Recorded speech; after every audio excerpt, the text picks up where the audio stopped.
Recording in progress. Good evening and welcome to the June 14th meeting of the Pacifica City Council. Tonight we will have presentations from the committees and commissions, and City Council will receive reports from Beautification Advisory Committee, Economic Development Committee, Emergency Preparedness and Safety Commission, Open Space and Parkland Advisory Committee, Parks, Beaches and Recreation Commission, and the Planning Commission. It's an information item, and City Council will give feedback and receive and file the annual report of each commission and committee. We have 6 reports to get through in an hour and 15 minutes, so we're going to ask that we stick to about 10 minutes. And Mr. Montemayor, whenever you're ready. Great. If I could please ask the attendees if you could rename yourself if you are a presenter this evening, that would help me sort you out and promote you to the panelist view. We'll give you a minute to go ahead and rename yourself so that way I can start reorganizing you into the panelist room. And once we do that, we'll go ahead and kick off the presentations. Our first presentation this evening is from the Planning Commission, followed by the Beauty Advisory Committee. Good evening. Am I okay to go ahead? This is John Niblin. I'm the chair of the Planning Commission this year, and it's a real pleasure to be here. Mr. Montemayor, I know there are some slides that go along with this presentation. I'm afraid I'm not really competent to share them myself. I'm hoping maybe somebody on city staff could help with that. Sure, Chair Niblin. I'm going to be I'm going to be sharing my screen in just a couple seconds. I'm just promoting a few more panelists into the panelist room. Sounds great. Thank you. Sure.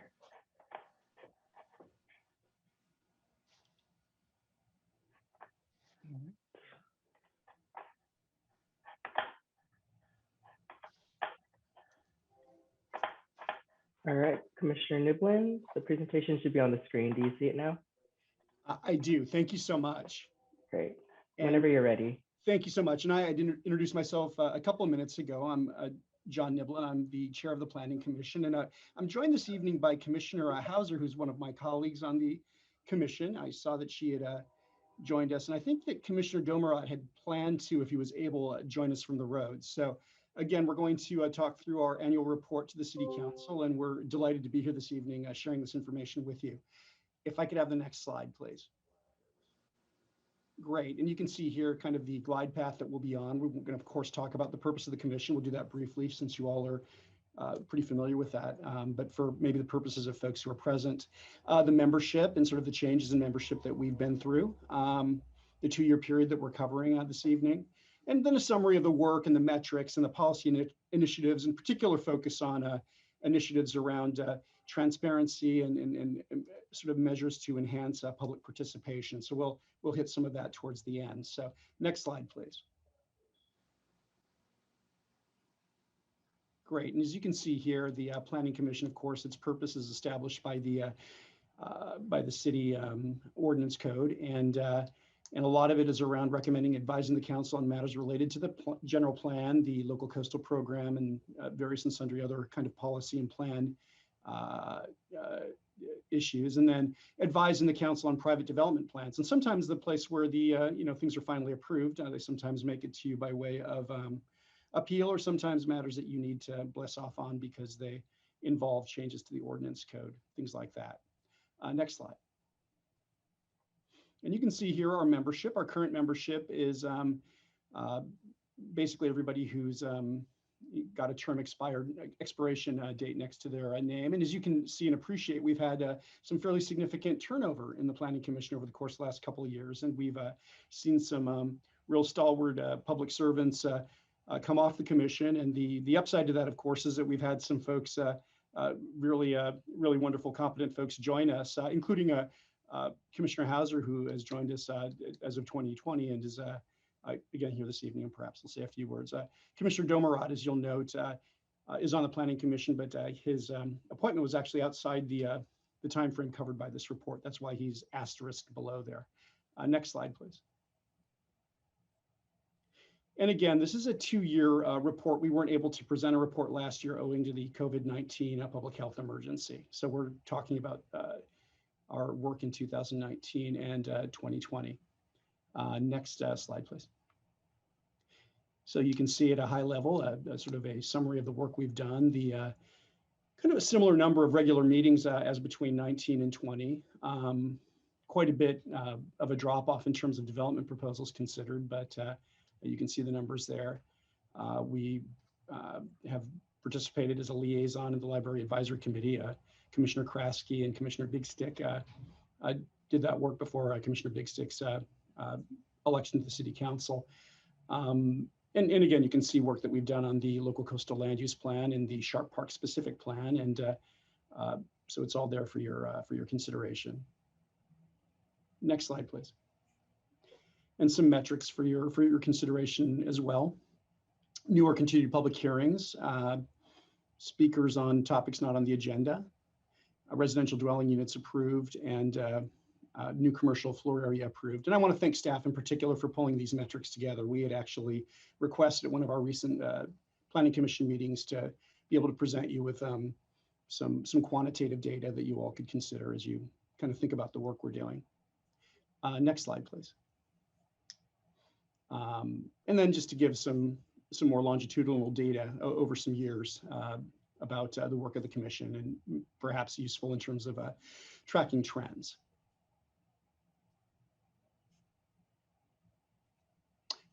Next slide, please.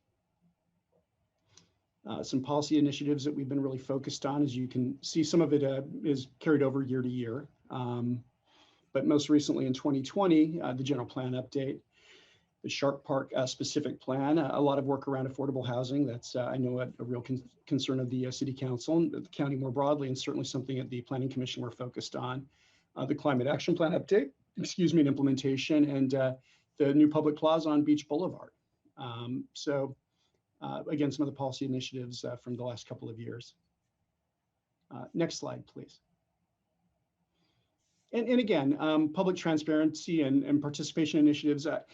There haven't been, tons of sort of silver linings coming out of the pandemic, but one of the things that we did see coming through the last several challenging months is, ways that we can use tools to really expand public participation through social media and through just online hearing technology. So I know we'll want to be doing some thinking about how we maybe keep some of the good with, that came out of some of the challenging circumstances we've been through. Next slide.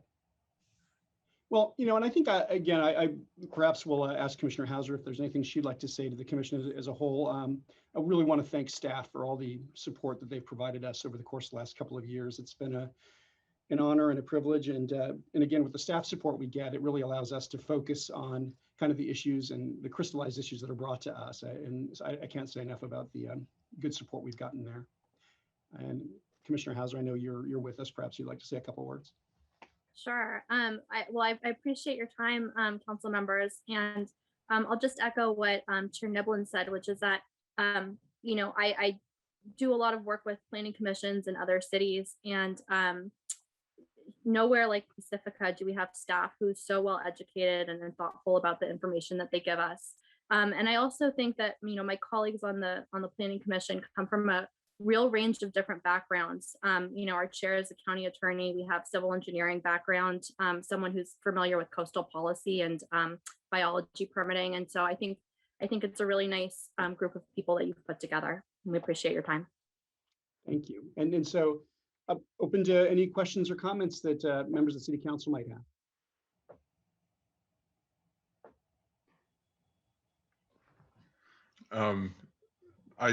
Sue's muted, so Councilmember I just wanted to say, O'Neill, you could read my having lips. been on the Planning Commission and their packets sometimes rival ours with a lot bigger blueprints and maps, I just wanted to say thank you for serving, because it takes a lot of time. You get your phone calls, you get your emails, you have to go visit the sites most of the time, and you have some lengthy hearings just as we do, and public meetings. So anyhow, I just wanted to thank everybody on there. I'm assuming there's 7 now, right? Okay, we're yeah, staffed. So yeah, I just wanted to thank all of you, and especially you people, the long timers that have been there for so long, like John, and I know Samantha and stuff. So thank you very much for the service. Councilmember Big Stick. Thank you, and I want to echo what Councilmember O'Neill just said, and say first and foremost, thank you. The breadth of knowledge that is represented on Planning Commission is extraordinary, and you know, I'm watching these meetings fairly regularly, and just I'm always blown away by the job you all do, and so thank you for doing it, and that's it. Great. Well, thank you very much. I'm just scrolling through. Mayor Pro Tem Beer. Yeah, oh, thank you. So John and Samantha, thank you both for being here. I really appreciate you. It's really good to see you both. You know, we don't get to see anybody anymore. So, and I also really appreciate the data. I think it's going to be very interesting to see how things trend over the next couple of years after the pandemic and what that will look like. And I also want to thank you for all of the time you have spent with our public, because I know that there's been a lot more public input at your meetings, and that's wonderful. And I also appreciate you paying so much attention to them, and also for talking up our staff, because we do have really wonderful staff who do such hard work. And yeah, so it's really good to appreciate them too. So thanks for being here. Councilmember Vaterlos. I started with John on Planning Commission. We started at the same exact time. That is true. So that means he's been there, whoa, long, at least 9 years. So thank you. Maybe I'll have to look it up, John. But thank you all for serving. It is a lot of work. All right. And we will move on Good to evening. the Pacifica Beautification Advisory Committee. Hi there. I'm Melinda Moses, the chairperson Yes, for the BAC. Melinda, can you hang on 1 second? course. I'm sorry to interrupt, just 1 second. Mr. Woodhouse is trying to get my attention, and he had some important information to impart to me, but unfortunately my technology on my end is not allowing me to receive it. So please go ahead, Mr. Woodhouse. I thank you very much, Kevin Woodhouse, City Manager. I just thought it might be good for the flow of the evening to let anyone from the public know that public input on all the commission committee reports will be handled after all of the commissions and committees have completed their presentations. Yes, thanks for that. And I also did want to mention that Councilmember Big Stick won't be visible on camera perhaps most of the evening due to the fact that he's having some technology challenges and needs to preserve his bandwidth, but he is here with us. All right, thank you, Chair Moses, please go ahead. Thank you all. If we could move on to the next slide, thank you. So as with everyone else, it's been a Zoom year following the city guidelines for committee meetings, but it worked out very well thanks to the Public Works Project Coordinator, Michelle Trayer, for setting up our meetings. Next slide. And along with established BAC projects near main roadways and high profile areas such as Lindemar Beach, we're also working with Public Works to identify feasible planting sites for sponsorship within the almost 24 city parks. Next slide. So our best garden practice that we got out of doing sponsor sites was mulching, lots of mulching, thanks to Dave Martinez's word of wisdom. And along with the native and drought tolerant plants, we're also looking to incorporate butterfly and bee friendly vegetation. Next slide. So our sponsors are businesses, residents, and local chapters of international service organizations. And they have work that they do, as well as the committee assisting with all the planting sites. Next slide. So these are some of our sponsored sites, the Grace McCarthy Vista Point Overlook. Many thanks to the Rotary Club as a longtime sponsor here. Next slide. And the community center planter boxes had gotten overgrown. Next slide.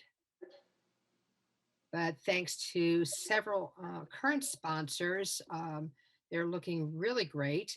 And in 2021, our projects will be defined. One of the projects will be to find additional sponsors for several sites along the planter boxes south from the Portola statue. Next slide. Spindrift School, sponsored by Dave Martinez, Dig It Landscape Service. Next slide. And they created some great plantings around the school grounds with the help of faculty and students. Next slide. At Oceana Boulevard, we had several entities pitching in to create the mural and the plantings. And next slide.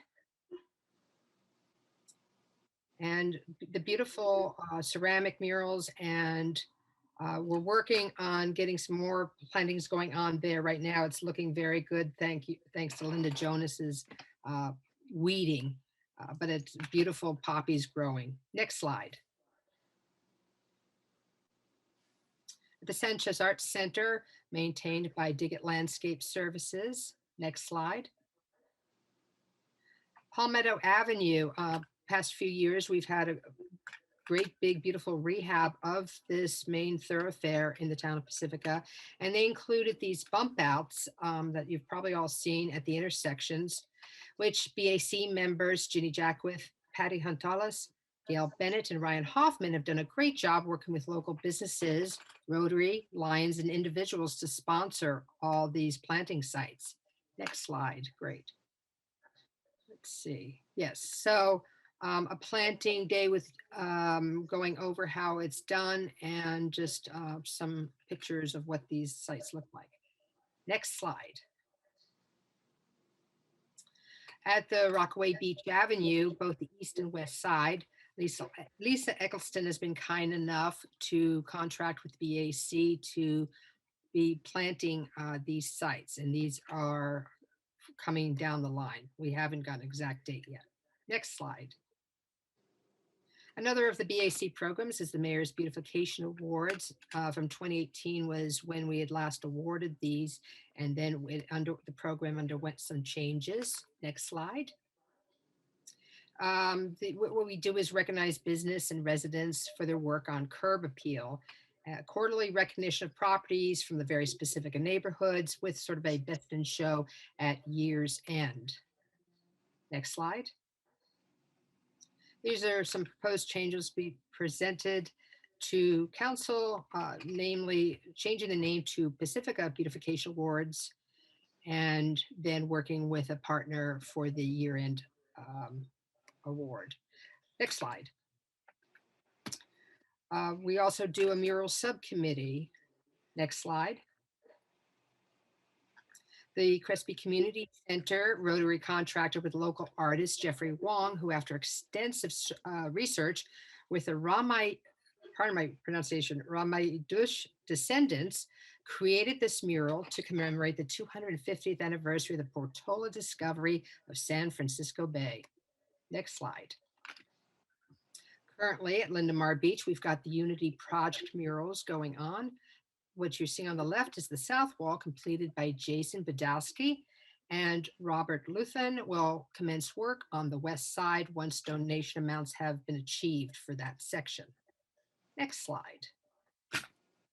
And special thanks to all our sponsors and volunteers, especially Department of Public Works staff, and all the wisdom and good information from Mayor Beckmeyer. Thank you very much. Any questions? Questions from council or comments? I'm scrolling. I just Jump like in. Yeah, go ahead, Mike. I'd just like to say I was the liaison there before Sue came on board, and it is amazing the amount of work they've gotten done. And inch by inch, step by step, they have begun the journey to make Pacifica beautiful. And I just wanted to say thank you to all the volunteers. And this is definitely a group that gets dirt in their fingers when they're planting. And I just wanted to say thank you. And I think the murals are real exciting to see around town as they come along, as they start to grow. Thank you. Other council members, please jump in. I'm not seeing everybody's, Okay. Councilmember Thank you. Balalos, go ahead. Thank you so much. I did help one group plant because I just felt like planting that day. But I had a question from a member of the public about who to contact about spots on Palmetto. I understand they're changing over. Or are they continuing with the same sponsors? We do have, can you hear me? Yes. Yes, you can. So we do have some up for renewal. I do know that there are sites that are open and they can contact me directly. There is also, Sue, let me get to you offline, it's a separate email for the committee that any of the public can get a hold of myself or Patty Gonzalez for questions. And I'll get that to you to transmit to the public, Thank you very much. of course. Mayor Pro Tem, did you have your hand up? Yeah, I'll go ahead. Melinda, thank you so much for the presentation. So this year I learned all about all the policies that are in place, like for the mural committee and how that works. And so I just wanted to say that it's really impressive how much work has gone into the structure of the committee. And I think that's super important. And I learned a lot through that process. And I was also wondering if you could send me the promotion for the fundraising for the mural, because I could put it out if it's appropriate for me to do so. I can put it out to my networks. Of course, I will certainly do that. Thank you. And Councilmember Big Stick. Just want to say thank you again. And, you know, it's really nice every time a mural goes up, and it's really nice every time we see one of those blighted little planters start to bloom.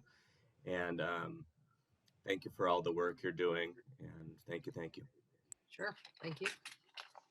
And I would just like to add my comments, because I'm liaison to this group. I can tell you they're very hardworking, very committed, and really willing to look at the changing needs of Pacifica around the sponsorships and where the beautification plantings can be, incorporating the mural subcommittee into the work. So I just, my hat is off to them. They do a great job, and I'm really pleased to that we have their support in this committee in our community.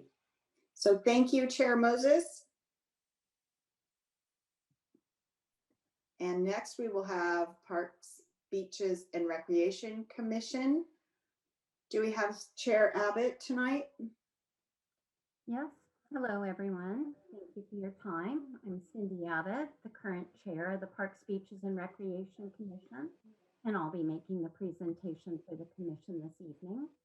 Next slide. The commission is composed of 7 members appointed by the City Council.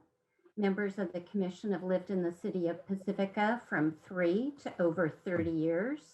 Some are working, some are retired, and we have a diverse range of interests, from a love of the outdoors, parks and trees, interest in the ocean, beaches and aquatics, bicycle access and safety, skateboarding and surfing, libraries and public art, as well as for recreational programs that reach Pacificans of all ages, from youth to elders.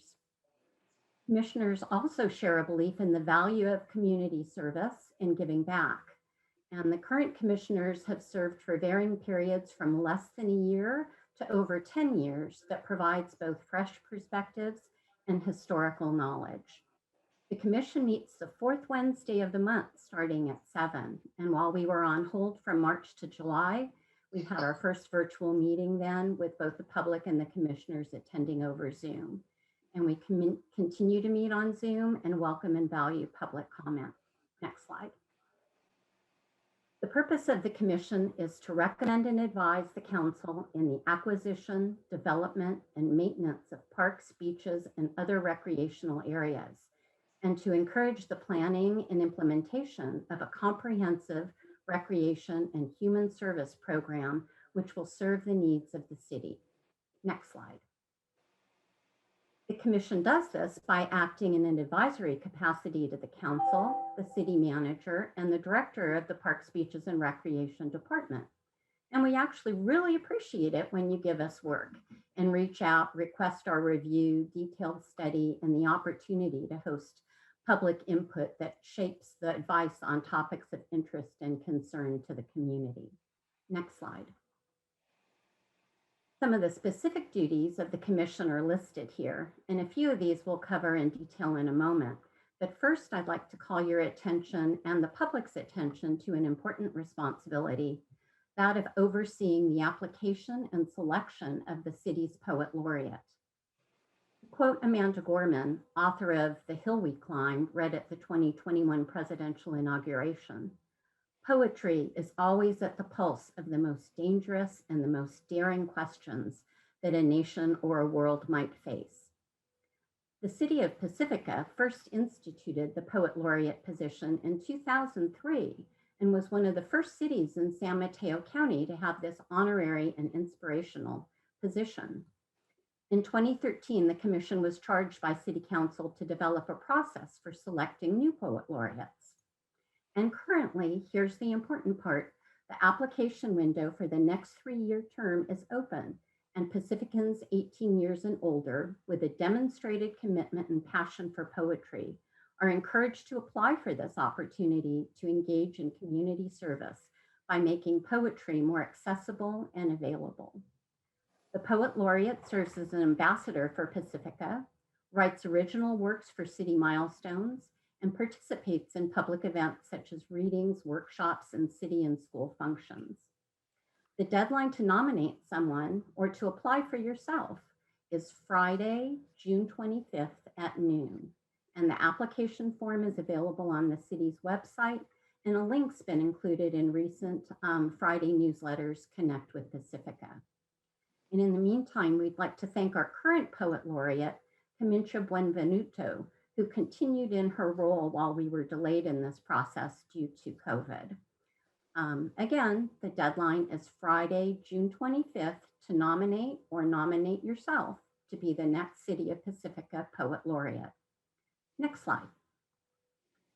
The PB&R Commission also serves as the city's Bicycle Pedestrian Advisory Committee, or BPAC. Last year, we committed a 1.5-year process with Public Works and Alta Consultants to update the city's bike and pedestrian master plan that included robust public input. The plan was presented to and approved by City Council in February of 2020, and that master plan prioritizes projects and is used as a guide for seeking funding opportunities. The full plan is available for public review online on the city's website. Next slide. In June of last year, in response to public comment, City Council charged the Commission with evaluating the current surf camp and surf school policy, with a focus on addressing concerns about racial equity relating to beach access and a legacy permitting process that had made it difficult for nonprofits working with diverse communities to hold programs at Pacifica State Beach. The Commission has fully embraced ensuring equitable access. And over the past year, there have been 3 study sessions, and the Commission unanimously approved a pilot program implementing a Community Access Partner Permit, or CAP, for 2 organizations, Brown Girl Surf and City Surf Project. In December, recognizing the difficulties of implementing even a pilot program during COVID-19, the Commission extended the pilot CAP program through 2021 and created the Surf Camp School Policy Advisory Task Force. And the task force includes representation from nonprofit organizations working to increase opportunities for underrepresented groups, members of Surf Rider and the Pedro Point Surf Club, a commercial camp operator, members of the public, and of course the PB&R Commission. Task force has been meeting monthly since February and looks to be making recommendations for fully implementing a CAP permit and other permit enhancements to ensure fairness and equity to the commission this summer. Next slide. The PB&R Commission also hears appeals regarding the removal of heritage trees on both public and private property. In recent years, the number of appeals has been increasing as development projects are on the rise and as concerns about safety of trees stemming from drought and disease impact, storm damage, and fire, along with not enough understanding of how to properly maintain our valuable urban forest. Recent appeals resulted in 2 heritage trees being removed, while 5 heritage trees were approved to remain with trimming and maintenance to take place. With changes in the commission and the complexity and difficulty of these appeals that can divide neighborhoods, a study session was held in March to review the permitting process and options that are available to the commission. The commission appreciated the informative presentation and discussion that included staff from Public Works and Planning that will help ground future appeal decisions. The PB&R commissioners are also active stakeholders in the City Council work plan item to update the heritage tree and tree maintenance and preservation ordinances. And we look forward to ongoing engagement in this process. Next slide. Over the past many months, we were kept informed by staff about each of the broad areas that are under the Parks, Beaches, and Recreation umbrella, including aquatics, childcare, recreation, and senior services. And the commission was so appreciative of the responsiveness of staff to adapt programming in response to the health crisis. And that included shifting the location of swimming between indoor and outdoor pools, working through how to safely operate essential childcare services, continuing to provide healthy lunches for seniors through both Meals on Wheels and the Grab and Go program, and holiday events that provided community engagement, even though we had to be physically distanced. Next slide. We also received presentations on other projects taking place in the city that touched on our areas of responsibility. That included reviewing and providing public comment on the public plaza at the south end of Beach Boulevard. Next slide. So what's ahead? Many of the things that we've been overviewing already this evening, plus continued engagement with the local 501c3 Pacifica Bike Park on a potential location and design for a bike park in town, ongoing discussions about beach safety, including signage and educational flyers and events, and involvement with the Pacifica Age-Friendly Community Coalition. Next slide. Shown here are 3 playground improvement projects installed since we last spoke. They include updated equipment for kids at the community center and Fairmont West Child Care Center, and an outdoor fitness court for teens and adults at Frontierland Park. And though not shown here, on the other side of the grassy area at Frontierland Park, the community is invited to share photographs covering family memories at Friendship Playground, another project of just the community really giving back. And Friendship Playground opened 20 years ago on the 4th of July. So if interested, share your photographs with the PB&R staff and we'll put them on Facebook and enjoy together. And we look forward to advising on additional playground improvements in the year ahead. Next slide. Thank you for your time, and the commission welcomes your questions and/or new direction. Great, thank you very much. And council members, anyone wishing to comment? Tiger has his hand up. Oh, good. I can't even see him on my little scroll. Go ahead, council member Big Stick. Thank you. I think most of what I have to say to everybody is just going to be thank you tonight. But it really is impressive to see the breadth of work PB&R does and how multifaceted the work is. And so it's very impressive. So thank you for being here and presenting, and thank you for the extraordinary scope of work that you all take on for the city. Thank you. Council members? I agree with him. I think that if people didn't know all the things that you do, they would just think, oh no, they just deal with the parks. But you have a lot of responsibility, and thank you all very much for serving. I'm basically going to reiterate what my fellow council member said is, I mean, you probably have more daily contact with citizens in town than any other department of the city. When you're operating with daycare and seniors and everything else. In the past year, not exactly, but I just wanted to say thank you. I know recreation, I was a recreation major in college, and I know that's what my degree is in. And recreation is very important socially, economically, developmentally for both seniors and children. And I just really have to commend our staff and the commission for the breadth and width of what they're doing, because they're not only just going like an inch deep to different programs, they're going in a foot deep in a lot of programs with the bicycle park, etc. So just to say thanks to all of you for doing it, and good job. Mayor Pro Tem? Yes, of course. Chair Abbott, thank you so much for being here tonight. You know, I really miss being on the Park and Rec Commission. It's a really great experience for me, and I love it that there's folks that are still there, you know, from when I was serving, and then folks from much longer than that too. And you know, Cindy, for you personally, you serve in so many different capacities in our city, and so I really want to thank you for that. I'm interested in, so you mentioned there was a study session in March about the tree appeals. Is that right? Did I hear that right? Can you tell me just a little bit about that and the information that's going to come from that, or? So it was really a study session and training session, and we held it as a study session so that the commissioners, about half who are fairly new to that complicated process, were able to learn about the Heritage Tree Ordinance, the tree maintenance program, and to also understand what our options are.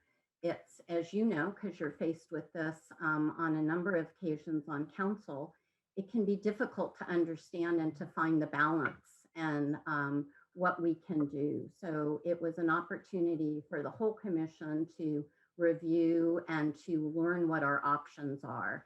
If a tree is removed, what's the ratios that we can recommend? Where do they need to be planted? How do we make those decisions? So both planning, who has a side of this if it's a new development, and public works, who goes out and looks at the trees as the first step, and then provides the staff report about the health of the tree, all presented, and it was really robust. It could have been another meeting, but it really was informative. So I think everybody left with appreciation of what the task is and what we can do, and that we have an opportunity based on what we learned and our role to provide input into your council work plan objective too, with reviewing the ordinance. Wow, that is so important. And I'm really glad that that's happening. And I hope that it can happen in other committees and commissions too, who actually have to make decisions based on policy, because it's really hard to do that when we don't understand, right? Like, I was thrown into the fire. Okay, it's your first meeting, it's a tree appeal. I was like, what? Oh my gosh. So thank you all for everything you do. And I'll just add my thanks and appreciation from my end, having not served on this committee, this commission. I've certainly learned a lot about it as a council member, and really look to, when we're making selections for people who apply to be on the commission, really looking to address the breadth of different areas, as you mentioned, you know, interested in hearing people, you know, seeing people apply who have expertise in any one of the myriad areas that are covered by this commission. So thank you very much for your service, and we appreciate your time tonight. Applications, Poet Laureate, June 25th. Great, thank you very much. All right, we are moving on to Open Space and Parkland Advisory Committee, pardon me. Open Space and Parkland Advisory Committee.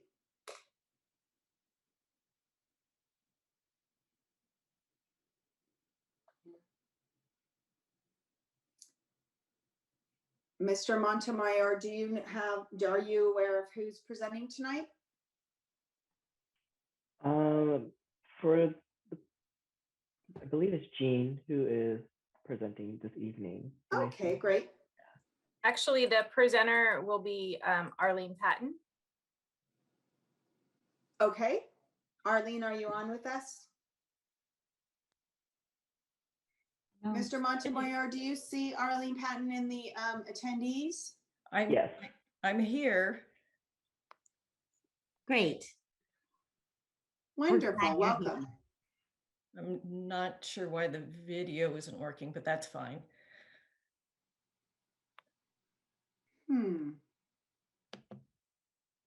Okay, now we got it.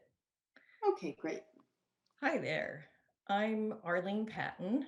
I am the new chair for the Open Space and Parkland Advisory Committee. I'm very happy to be here. I believe we have a couple of fellow committee members, Ellen Natason and Jim Sullivan, that are also with us. Next slide. I love looking at this graphic. It just shows what a beautiful and green place Pacifica is. I feel so fortunate that my husband and I wound up here. I'm thankful for the people who were here before us and all their hard preserving the open space that we have. Next slide, please. I know council members are term residents and they know this, but let's go over the benefits of open space. It contributes to healthy communities, to tourism and economic growth, the natural beauty of our town, can help boost property values and buffers and mitigates the impacts of climate change. Next slide, please. This is the OSPAC purpose given through Resolution 44, 2015. We are to review issues related to the following: the natural areas that are proposed to be dedicated to the Golden Gate National Recreation Area, lands that are proposed to be dedicated to open space, parklands that are under the jurisdiction of the GGNRA and San Mateo County Parks and Rec, and ways in which these areas can contribute to the economy of the city. Next slide, please. The Open Space Task Force.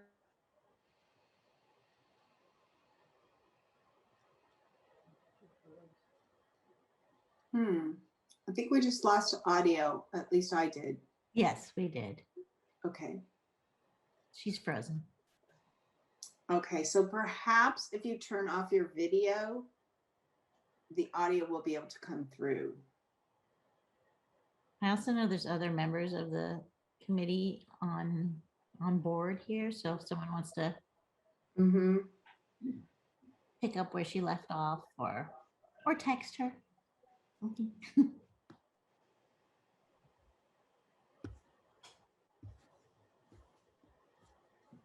I can text her.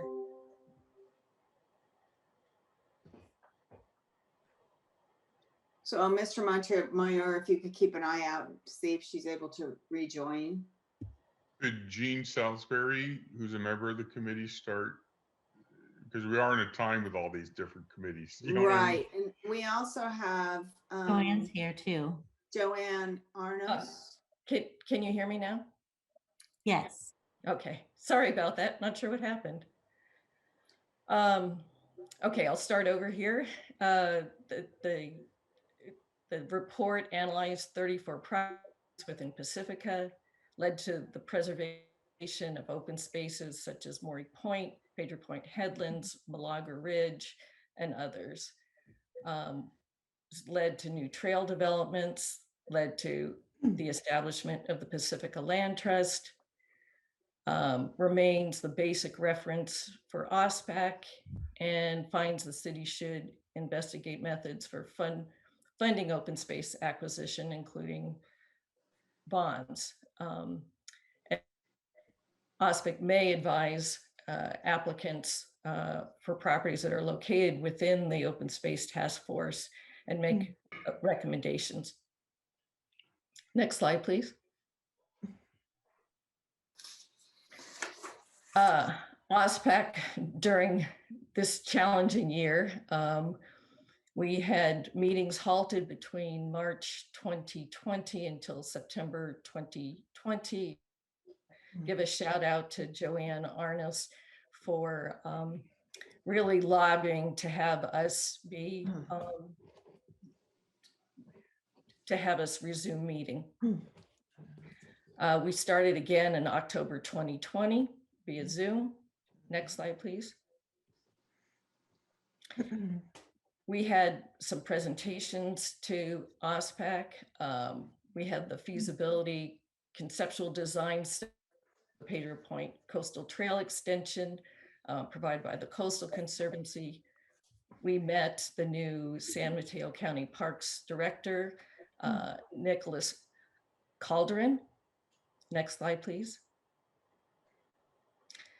And then what we've done since our last report, participated in the Ohlone Portola Heritage Day, November 2nd, by staffing a table. We also assisted the GGNRA and the parks for the trail up to the Discovery Center. Reviewed and provided input to planning department as part of the draft general plan open space, and discuss the GGNRA proposed 2019 superintendent's compendium regarding Pacifica locations with GGNRA staff, which led staff to prepare a formal comment letter to the GGNRA. Next slide, please. We updated coastal trail signage. That was a little more work than I think some of us suspected. I want to give a real shout out to staff for their assistance and help. Prepared a letter to you regarding our concerns about what was going on with Cattle Hill and the need for some ongoing maintenance, capital work. We provided feedback to the applicants of the new owner of 650 Cape Breton Drive. Some of us hiked a section of the horse trail there to see how that connects to GGNRA property. We also received a lot of feedback, a lot of public comment, just as I'm sure you did, about the community's concern with that proposal. Next slide. We coordinated with a Ramaytush tribal member regarding Cattle Hill Trail naming, organized a public survey to vote on a selected list of appropriate trail names.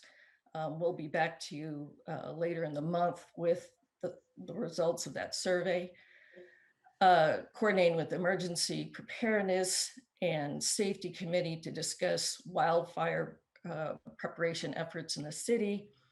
Prepared a letter to council in support of Tree City Pacifica. And we're requesting an opportunity to discuss in the near future, maybe some ideas to update our guiding resolution.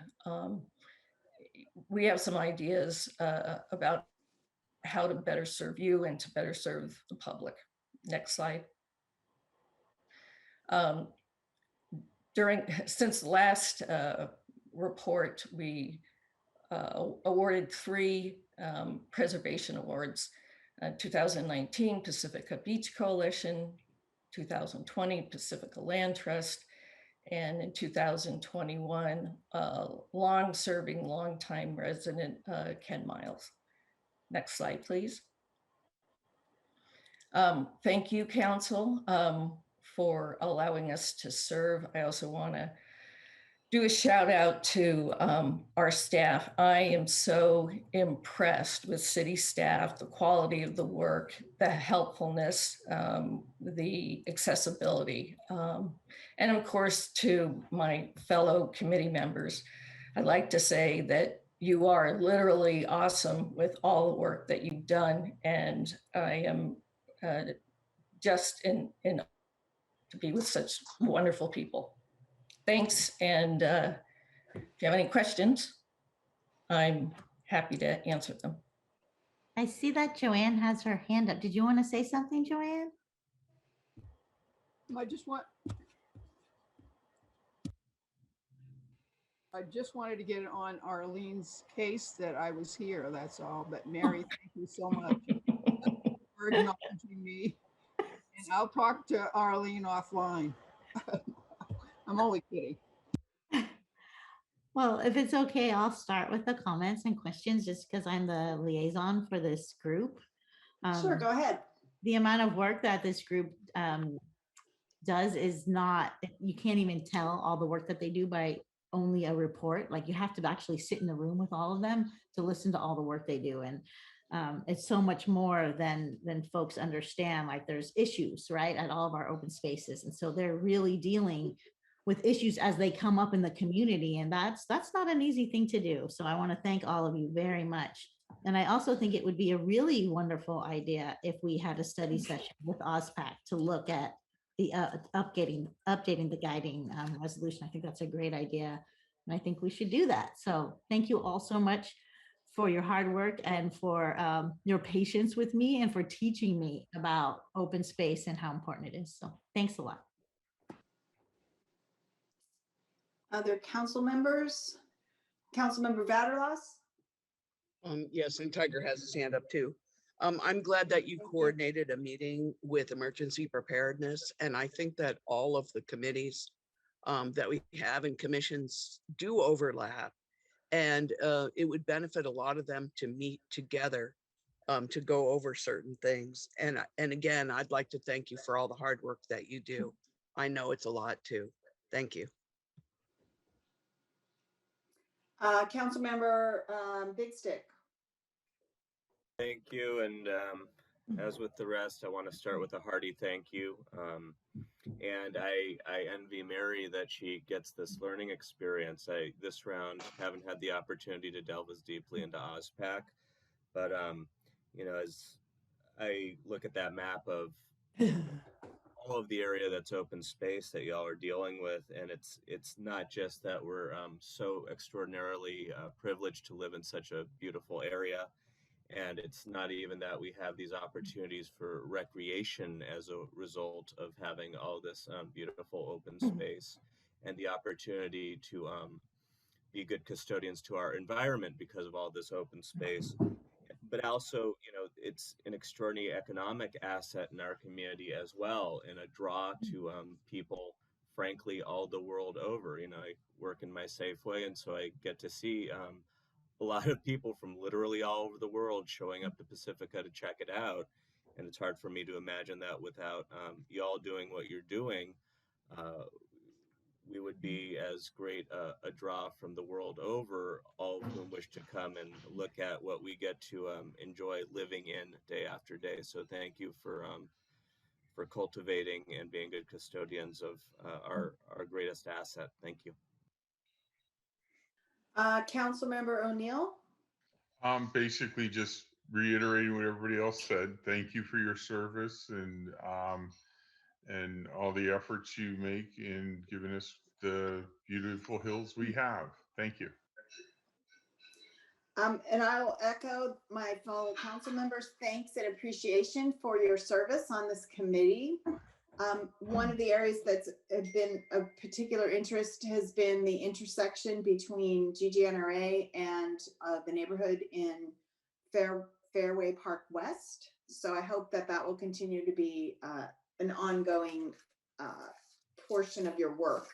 to work out the challenges that we sometimes see in parking and such in that area. Thank you very much for your presentation. Thank you. All right, and next we will have Emergency Preparedness and Safety Commission. Okay. Good evening, everyone. Honorable Mayor and City Council members. Can you all hear me? Yes. Yes. Okay, great. My name's Jeannie Salisbury, and I'm the chair of the Emergency Preparedness and Safety Commission. And I'm going to be doing this presentation this evening with our vice chair, Doug Hadley. We have 9 commissioners on this committee, and most of us are longtime residents of Pacifica and have been on the commission for a long time as well. We were fortunate enough to have 3 new members join us in 2019 and 2020, and that is Charlie Lottridge, Felix Gassanyan, and the vice chair, Doug Hadley. So they bring a lot of experience and fresh knowledge to our committee, and we really appreciate having them there. Next slide, please. So the role of our commission is to act as an advisory to the City Council on city programs, activities, plans, and other related actions that assist the city in preparing for possible future disasters. Next slide, please. As I said, we have 9 members, and we also have 3 ex officio members. Next slide, please. And I'm not going to go through everybody's bio, I think just in the interest of time. So if you could kind of scroll through the next few slides here, I'd appreciate it. Thank you.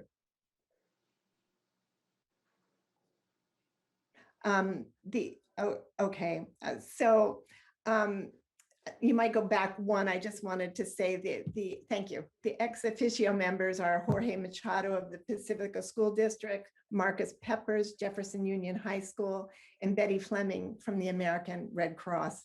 And then also we have our council liaison, council member Big Stick. So we appreciate him coming to our meetings as well. Next slide, please.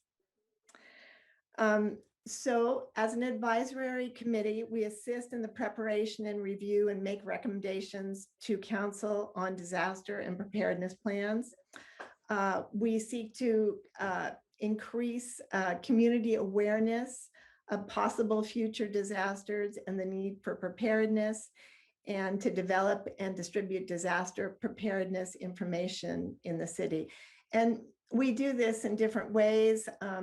This past couple of years, we didn't meet for a few months, and then we started to resume on Zoom. And of course, there was just so much disaster to worry about in so many ways. So we use social media, we use programs like CERT and Map Your Neighborhood, and the Fog Fest when we were having it, to distribute information to the community. And also our city website has information on disaster preparedness.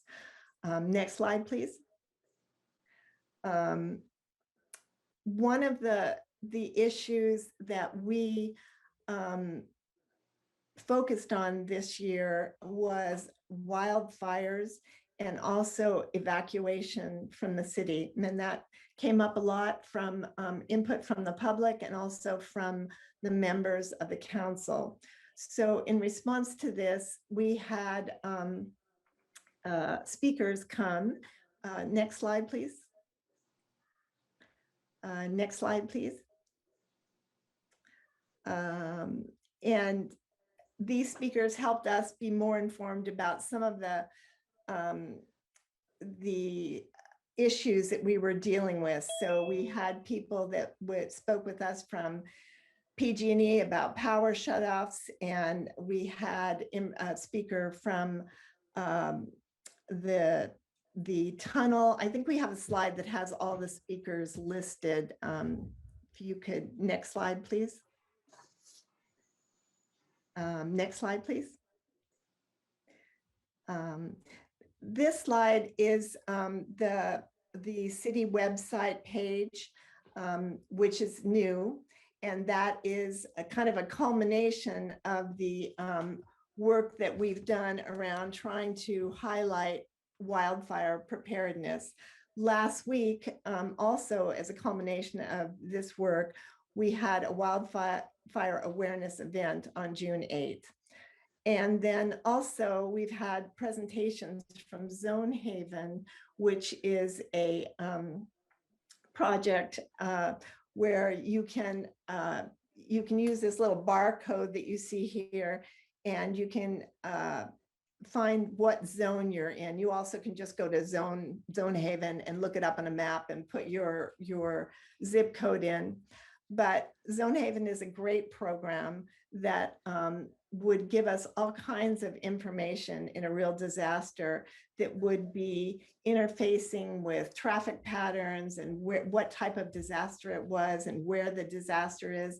So it's great that Pacifica is part of this, and we're very excited about that. Next slide, please.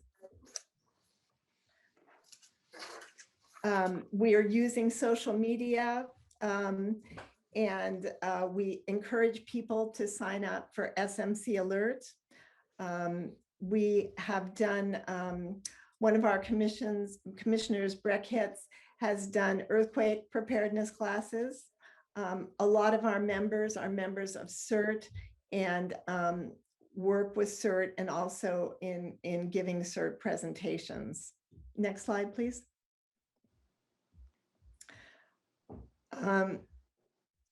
This is all about CERT. And then Doug, our vice chair, is going to tell you a little bit about what the commission's recommendations are around wildfire preparation. Doug, are you there? Hi, Jean. Thank you very much. Can you hear me? Yes. My name is Doug Latke, and I'm also on the EPSC. And Jeannie just did a great job, I think, covering our year and also going into our a little more of our review on wildfire risk generally. We know that, like a lot of communities throughout the country, we are at risk from a number of potential disasters, but wildfire has particularly come up as it seems the fire season gets longer and the droughts get worse. And we all remember what it was like last summer when fires were ravaging throughout this part of California. To that end, we put together a 3-month review. We said we give ourselves 3 months, and recognizing that we're not experts on fire. But I'd also like to recognize we had a number of excellent inputs from the community, to include Ken Miles, and also great facilitation from our facilitator, Police Captain Chris Clemens. Very broadly, we came up with 4 recommendations that we would recommend to the city and to our population to examine a little bit more. The first one of those would be to examine ways to increase our public outreach. We know that's always a challenge, and a lot of effort has already been made in that regard with regard to social media and the SMC system. But we would encourage that process continue, and we look to publicize Zone Haven and some of the other tools that are out there that relate to a disaster and specifically wildfire preparedness. Secondly, a recommendation would be for the city, for the council, for the community at large to review and look at enforceable or just look at ordinances with regard to vegetation and with regard to other aspects that could help mitigate the fire risk in our community. Our third of the 4 recommendations would be to review programs and resources, because we realize that nothing's in a vacuum and everything takes some resources, but look at resources for trimming and cutting back of vegetation in strategic ways that might help us be more safe as a community.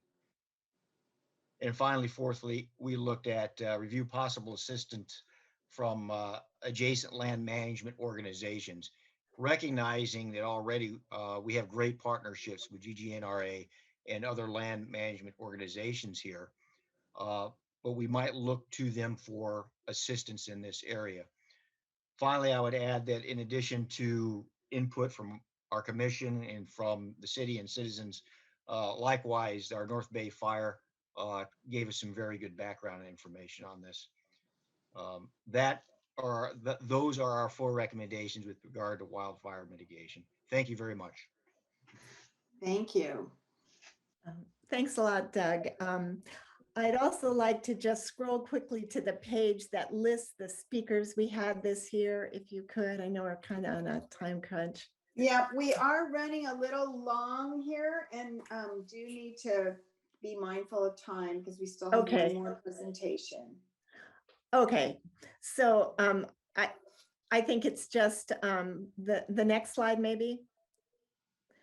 So we did have presentations from North County Water District, the San Mateo OES, PG&E, also from our local, next slide, please. American Medical Response, Zone Haven, and North County Fire. And I just wanted to acknowledge these people who gave us their time, and their information was just invaluable in keeping us informed and hopefully helping us to get this information out to the public. I'd also like to give a big shout out to Captain Clemens, who has been so helpful with us, and we really appreciate all his support, and to Council Member Big Stick. So thank you very much. Thank you.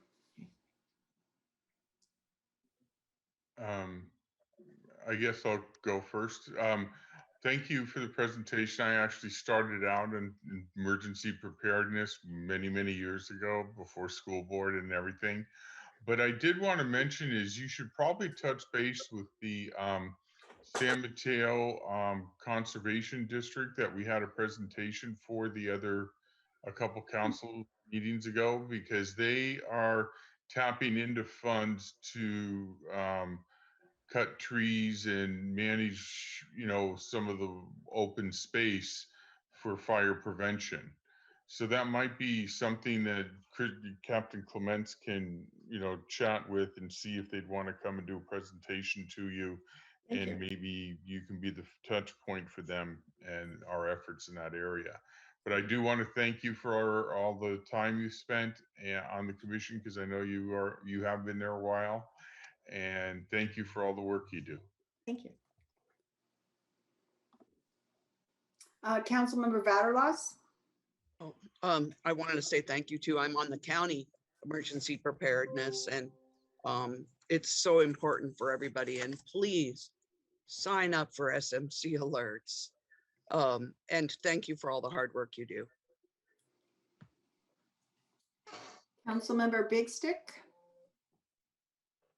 Thank you. And I get the privilege and honor of being the liaison. And so I get to watch the amazing work these fine people do in keeping us safe and making sure our well-being is in order.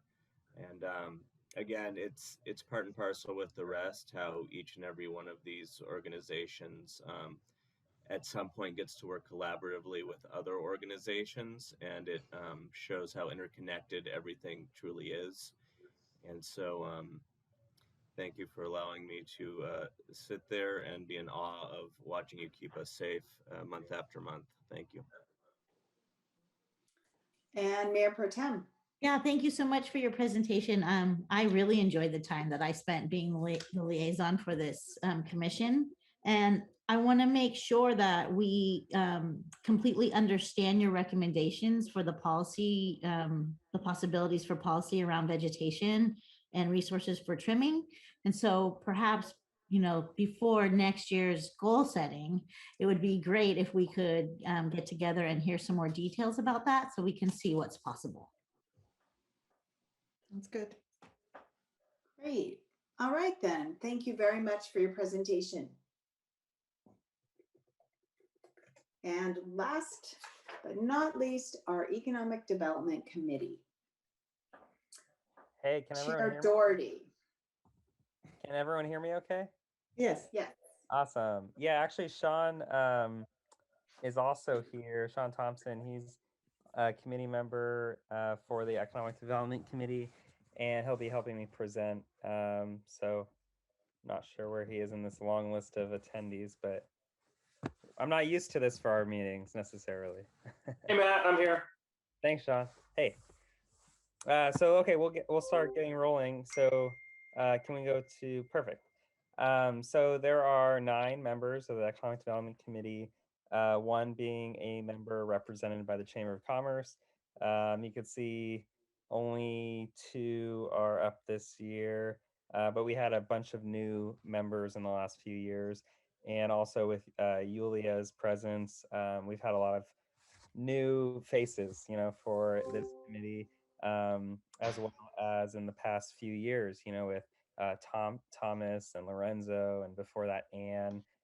So it's just been kind of some turnover, but a lot of good stuff. Okay, next slide. All right, so we had a short year due to COVID and some turnover of members, but we were able to do some of our accomplish some of our goals for the 2021 year. That's what we see here on the 5 top boxes, and then what we've kind of developed to kind of have more of an effect on what would be more worthwhile during COVID. So business database, we really want to, well, I'll get into each actually of these. Next slide. Okay, so one of our biggest accomplishments was to determine what information was out there that existed and what we can use that data for. Going back to all of our different goals, we always kind of assumed we would have some baseline to contact businesses, or a baseline of a searchable database of sorts. So working off of the business licenses that exist already in the city, and then appending that data, making it more searchable, and utilizing that for different events and different marketing purposes to basically share information. Last year, a lot had to do with COVID, grants and loans, and different opportunities that they can take given the business climate. This is just a little bit about what we found out. We found out there's about 1,500 business licenses issued as of March 8th. The next slide actually has the top 10 businesses. You can see there was a big spike in 1920 for short-term rentals. So all of these consultants are all of these short-term rentals here are the number 8 is that short-term rentals. You can see those are 52, and even some in the consultant category seem to be part of that. Next slide. Okay. We also use part of the funding for our committee to help the drive-in movie event. This was the very oh, is that a timer, by the way? Oh, okay. No, but we are just keeping an eye on time. Yeah. We should be starting. I'm just going to intercede here just for a quick second, not to cut you off, but just to say that the council meeting that normally starts at 7 will be starting late because we need to finish this presentation and we need to have public comment on these committee and commission presentations. So if the public is joining now, looking for the council meeting, it will be starting late tonight. Please go ahead. Okay. Yeah, we don't have many slides. I'll be concise. No, it's fine. Go ahead. You're fine. So yeah, the driving movie sponsorship. So this we really want to encourage safe outdoor gatherings during COVID, and that's one of the reasons why this was such a big deal for us to make sure it happened. There were some challenges from the event sponsor or the event producer to make it happen. So a lot of help with the city. making it easier for them. And then also just like a little financial support that we were able to do and help with in order to bring it home and to make it a recurring event of sorts. All right, go ahead and next slide. Okay, great. So we also utilize that business license database, and an offshoot of that, we made a restaurant directory. And this directory was able to be utilized for the Beach Bites Bingo program, which was in its inaugural year this year. And then we also were able to distribute a list of open restaurants for takeout and for outdoor dining that lives on the visitpacifica.com website. And we were able to distribute that through a whole bunch of different newsletters and outlets, whether there be like parent organizations at the different schools, as well as the chamber, Connect with Pacifica. So a lot of different avenues for all of the material or all of the different restaurant information to go through. And then these are the 14 outdoor activity licenses, not naming anyone specifically, but that's where we had 14 licenses that were issued. And then this table here is just a list of the different food and drink establishments in the city of Pacifica. So we have about 80 different establishments. Okay. Another big piece of where this actually stayed in our goal setting for the new year, and that's what we'll get into a little bit more. Sean's going to get into it in just a slide or two. But basically, like where we're headed, and business outreach has always been a core piece of what we do and what the Economic Development Committee is all about. So it changed a little bit to what we've been communicating with these businesses, but information on like PPP loan, resources on grants and SAMCETA, some of these resources that share even more information than we ever could, but just relaying that information and some really helpful webinars and what's relevant and kind of making it a lot more concise so they don't have to read through all of this information, all the businesses. Okay, let's go ahead and next slide. And then retooling the work plan, that was another thing we worked on this past year. We pivoted from a focus of anything that had to do with like indoor or like large gatherings, like support with the Palmetto Streetscape ceremony. We couldn't do some of this stuff, whether they be because like Jackie Spear wasn't going to be coming out, during the middle of a pandemic, all the way to some other more focus on social media and digital outreach. And that's why we have a picture of Zoom here, because we're even on a Zoom meeting now. So just a more detailed work plan around virtual and ways we can support businesses that don't exist, that don't have to be in person. All right, Sean, you want to just introduce? Yeah, yeah, I can jump in. Thanks. So we had a cool opportunity in 2021 to just reimagine the work plan and what we wanted to accomplish. So we really built it on 3 pillars, and they're all pretty simple. We wanted to promote Pacifica. I'll start on the far left there. We wanted to promote Pacifica to out-of-town visitors.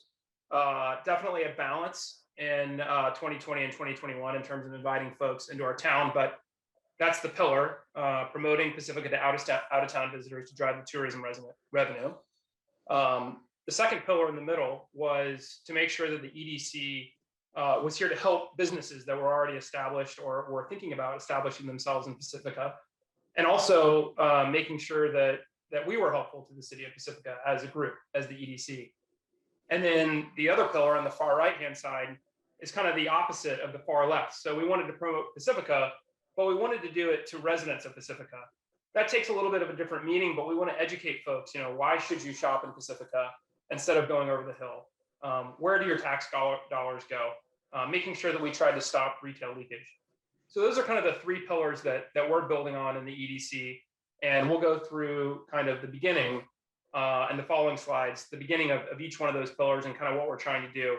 And as Matt mentioned, most of it has really been focusing and pivoting our strategy around digital strategies for 2020 and 2021. But if you could go to the next slide.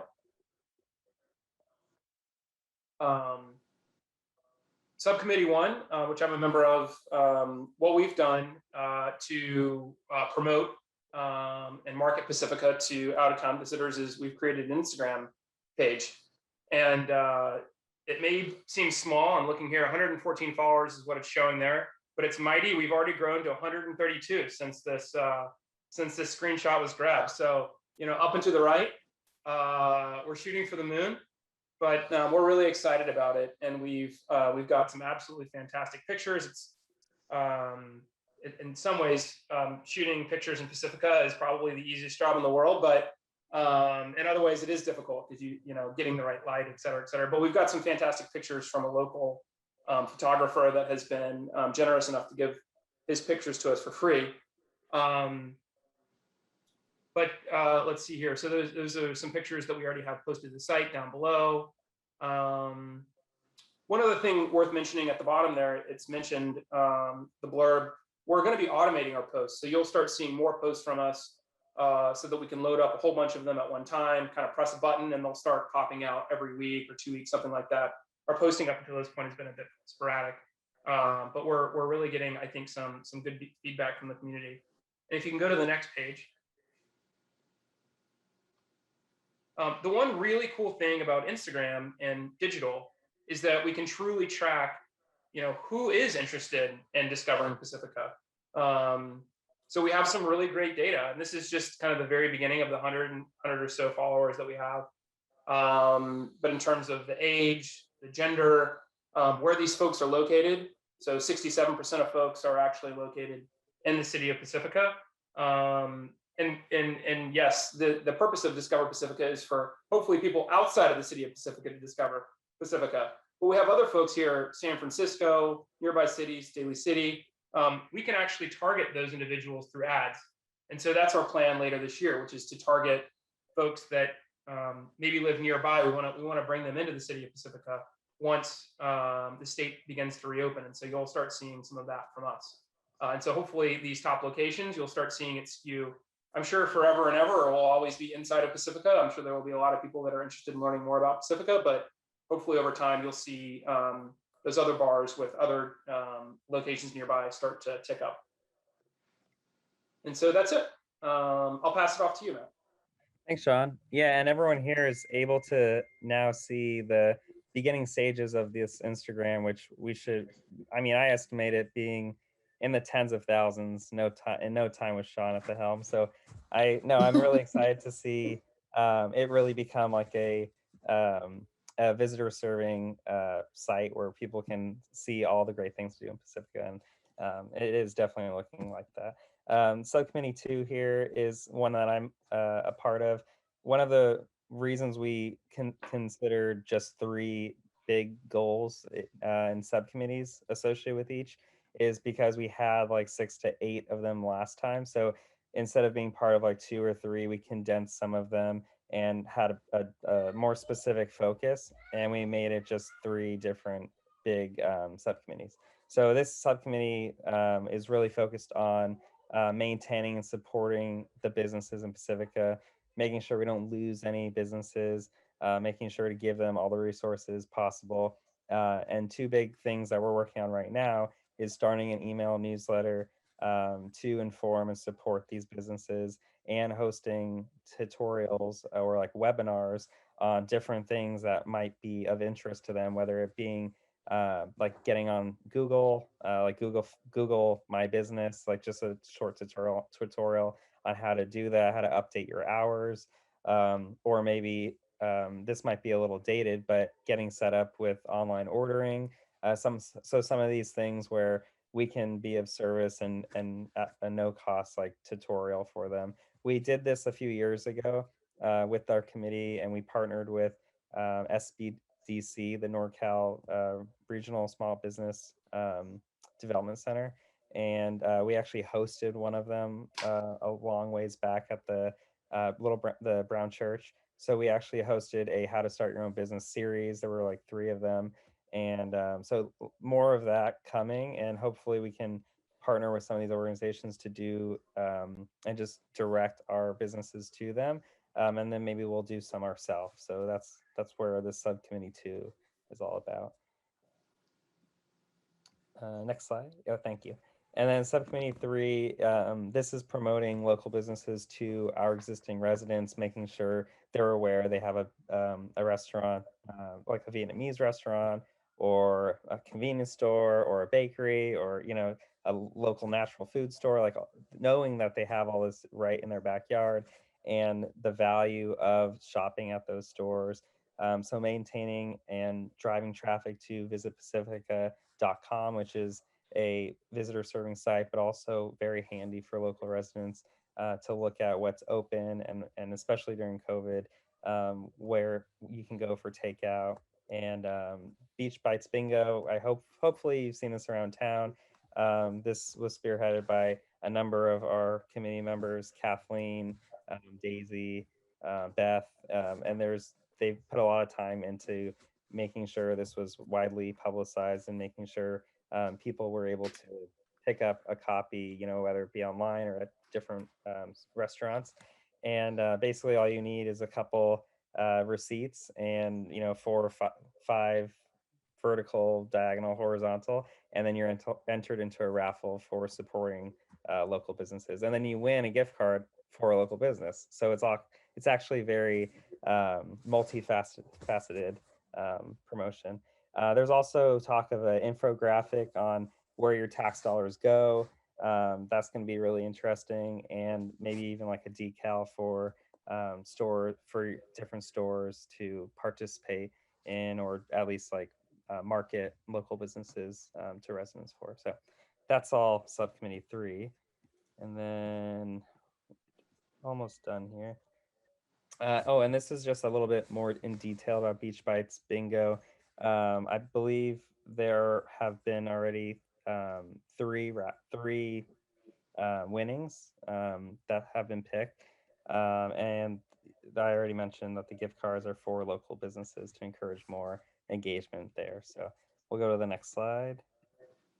And we've also had a speaker series. We try to have one every meeting, but so we'll highlight 4 of the last speakers that came into our meetings.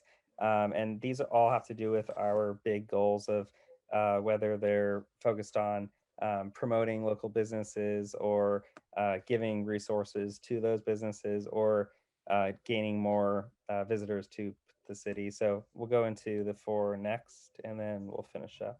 So the Coastside Farmers Market, we were able to have Erin come and actually explain like what it is she does, able to offer some insight of like where is it possible to have another farmers market, why it's in that location, a whole host of different things. Are there openings at that farmers market, which there are? So if you know of any businesses that would be a good fit, she's always looking to support them, and just how close it is to actual like family farms. It was a really insightful conversation. Marty from the Pacific Coast Television did also present to our committee. We learned a whole bunch from him, as well as the analysis of all of the YouTube traffic and traffic to the station. A lot of day visits. People are considering visiting Pacifica just for the day, like a day trip. A lot from the Sacramento region, a lot from the Central Coast. So it's all really good information to know for us who who do this all day long, even more than our committee. So next slide. We also had Chrysalin from the Coastside Chamber of Commerce. This was very informational and helped us determine a lot of our working goals for this upcoming fiscal year, and the one we're in right now. She's been spearheading this almost exclusively her. She had a team downsize there, so she's been doing a lot of work there to support local businesses, and she has a social media presence that is able to spotlight local businesses and the good work that they're doing. So that was very insightful. And then we had Al just recently from the NorCal Small Business Development Center.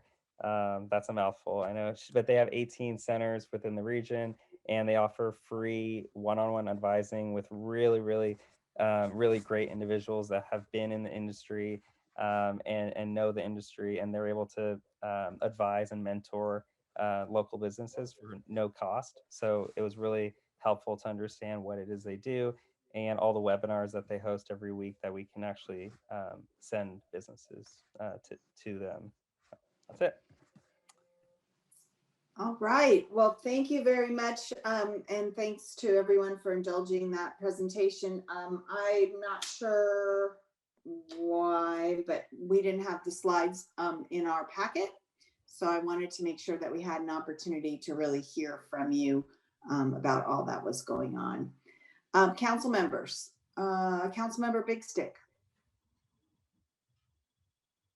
Thank you. And just one more thank you. And, you know, economic development is counterintuitive to me. And so I have been actively sitting in on those meetings to try and learn. And the kind of data y'all go through and the kind of approaches you take to creative thinking in order to ultimately bring that revenue into our city and keep those businesses afloat so that, you know, in many instances, people's lives, hell, in every instance, people's lives are able to stay afloat, especially through a time like a pandemic.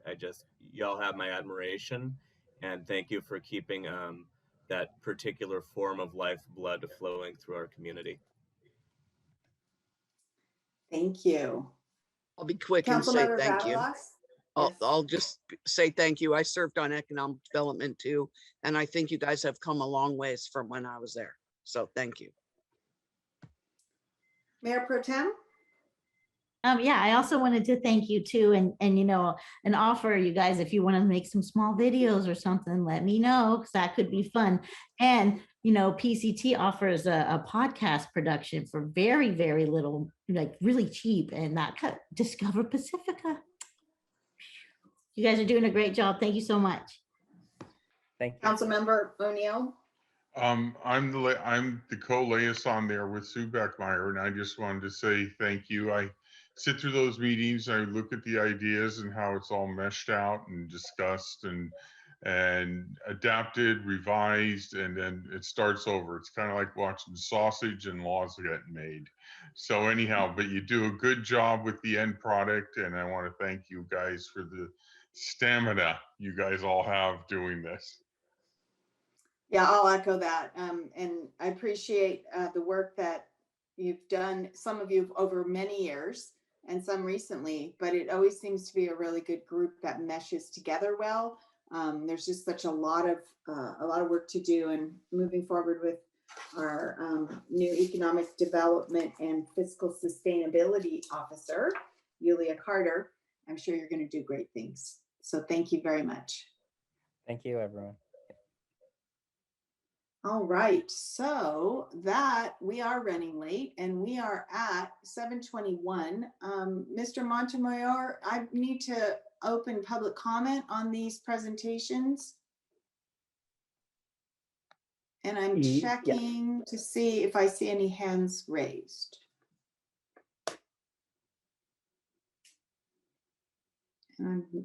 I see one hand raised, Madam Mayor, from Linda Jonas.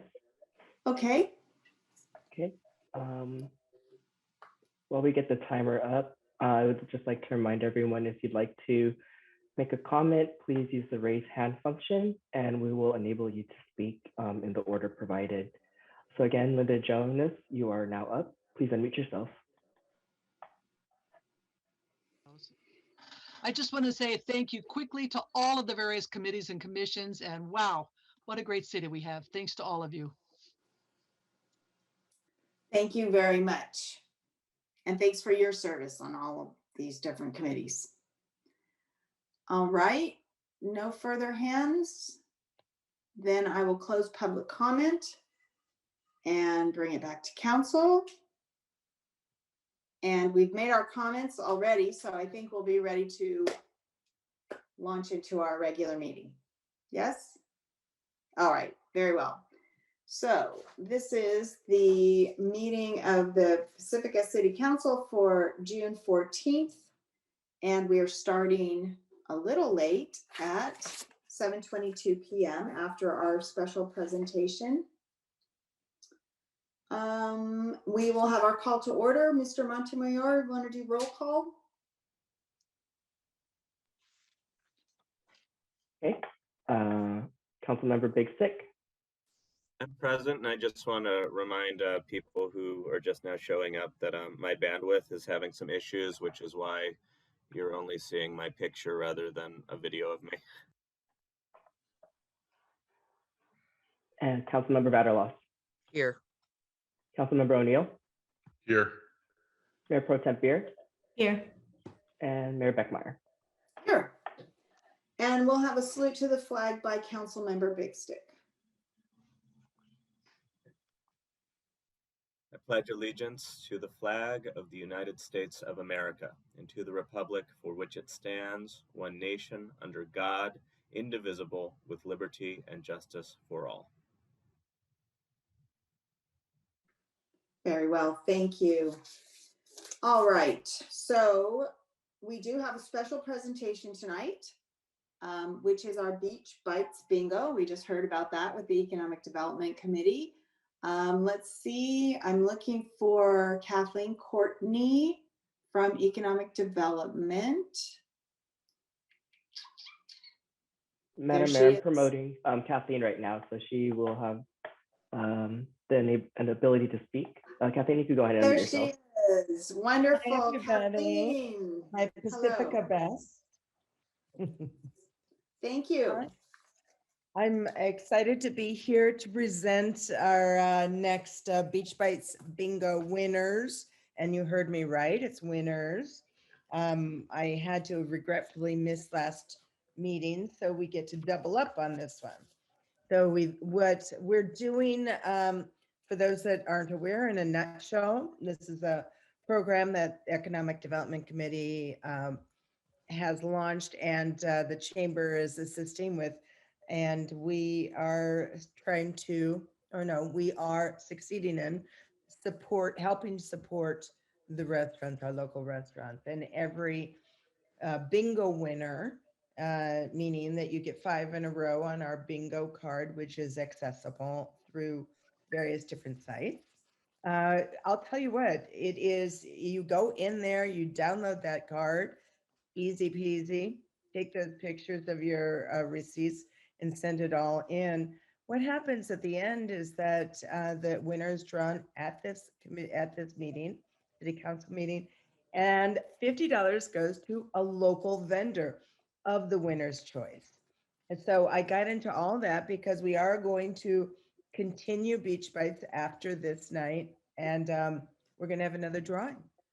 And I want to tell you, the exciting part about this drawing is that we're going to include all the past people that have sent in Beach Bites Bingo cards, as well as any new cards that are coming in. So that means if you sent it in before and you did not win, you have another chance. So without further ado, let's get on with it. Let's see who's going to win. What we have is what's called the Wheel of Names, and I'm going to spin it, and then we are going to find out 2 winners who will win $50 each, a gift certificate for a local Pacifica store or small business. Okay, sorry, I keep looking at my wheel. Okay, ready? And spinning. And I didn't hit it very hard. It's not spinning very far. We have a winner pretty quickly. The winner's Suzanne Lipson. Suzanne Lipson, you are our first winner. Congratulations. And let's spin again. Okay, we have a few names here, so this is a good one. Go. And the winner of the second spin is Joyce Henshaw. Joyce Henshaw, congratulations. I hope you're in this meeting and can see, but otherwise I will send you an email right away. You are new winners. Congratulations. Please, everybody, support our city restaurants and our small businesses. Let's play Beach Bites Bingo and have some fun and maybe win. Thank you so much. I really appreciate it, Kathleen. Thanks for being here. Okie dokie, moving on. we have our consent calendar. And so I'm going to ask for anyone wishing to address the council on any consent calendar item may do so at this time. Each speaker will be allotted 3 minutes. Those wishing to address the council on any item listed on the agenda should, well, we won't be submitting a speaker card. We'll be raising their hand. We are only going to be focusing on the consent calendar at this point. And that is items numbered 1 through 10 on the agenda. And also any council members that would wish to make a comment on any of these items or would seek to pull an item from the consent agenda. So let's check and see in public comment if we have any hands regarding consent agenda items. I do not see any hands. Mr. Montemayor, am I missing anything? I do not see any hands raised, Madam Mayor. All right, then I'll bring it to council. Mr. O'Neill? I have nothing to pull, so I was just going to make a motion. Let's go ahead. I make a motion that we approve the consent calendar as stated. Second. And we'll have a roll call vote. Councilmember Big Stick, Yes. Councilmember Vatterloss, Yes. Councilmember O'Neill, Yes. Mayor Pro Tem Beer, Yes. and Mayor Beckmeyer. Yes. Motion passes 5-0. Thank you very much. And that brings us to oral communications. Now, this portion of the agenda is available for the public to address the council on any issue that is not on the agenda tonight. Any person wishing to address the council shall be recognized by me during oral communications, provided that during that portion of the agenda, only items not on tonight's agenda may be addressed. If you have something you want to speak to on tonight's agenda, you need to wait for that item to come up in our regular agenda. I think that covers it. All remarks will be addressed to the council as a whole and not to any specific member thereof. And council members will not be entering into debate with speakers under oral communications. A maximum time of 3 minutes will be allowed. I need to see how many hands we're going to have before we make that determination. And please remember to keep the comments positive and to avoid any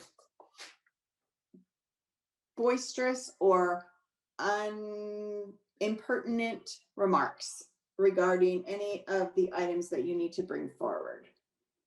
All right, let's have Mr. Montemayor. Let's look at our hands going Seeing no up. hands raised at this time. Just as a reminder to those who are joining us, if you are dialing in, you could use the raise hand feature on your phone by pressing *9 to make a public comment. Otherwise, just go ahead and use the raise hand function on Zoom. I see one hand raised so far from Anita Reese. So while we get the timer up, once we get the timer up, I'll go ahead and allow you to speak, Anita. All right, Anita, you may unmute yourself now. Thank you. Anita Reese with the Pacifica Resource Center. I just want to thank the City Council and City staff for your ongoing support now and throughout the years.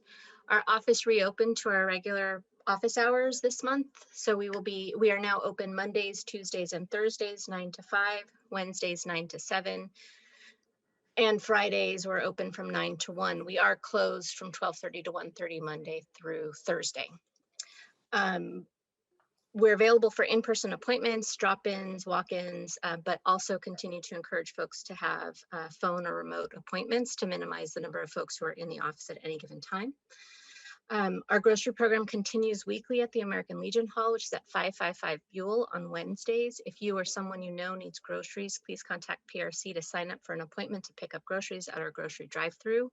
We also have some deliveries available as well if you can't make it to the drive-through. We do deliveries twice a month. Otherwise, you can go directly to the American Legion after 3:30 and we'll provide you with groceries at that time and then get you signed up for future appointment times. Just makes it quicker and easier to get people through the line. PRC continues to help folks who are unable to pay their rent or mortgage, and to maximize support for renters who are behind on their rent due to COVID. We're encouraging folks to apply for the state and federal funds administered through LISC, which is Local Initiatives Support Corporation. The online application was recently simplified, so it should only take about half an hour or so to apply. It was taking much longer than that. I think it was 14 pages long or something. So they have listened to the concerns and have made it more streamlined. And now rent can be paid, any rent owed can potentially be paid from April 2020 through June of 2021. So if you haven't paid your rent through any of those months, you can apply now. If folks have applied in the past, they can reapply for the more recent months as well. But either way, if you need help applying or need additional information, contact PRC and we can help you with that. We're also continuing our Unhoused on the Coast outreach work. Please continue to contact our UC Outreach staff by email at ucoutreach@pacresourcecenter.org or by calling our outreach specialist, Daniel Gardner, at 650-575-4861, or Marlon Morales at 650-387-4458 if you know or see someone who's living on the streets, in an encampment, or in a vehicle. And we are just starting to plan for a back to school program. We're accepting donations of backpacks right now, and we'll expand that list soon. Check out our website for updates, or please call PRC for more information. Our number is 650-738-7470, or by email at info@pacresourcecenter.org. Thank you. Thank you very much. All right. We have two council communications, closing oral communications from the public and moving on to council communications. I'm looking for Council Member Vic Stick to lead us off. Go ahead, please. What made you think I was going to lead us off? You're psychic. I was delighted when I visited A Grape in a Fog to receive a copy of the Beach Bites Bingo card along with my receipt. So, I'm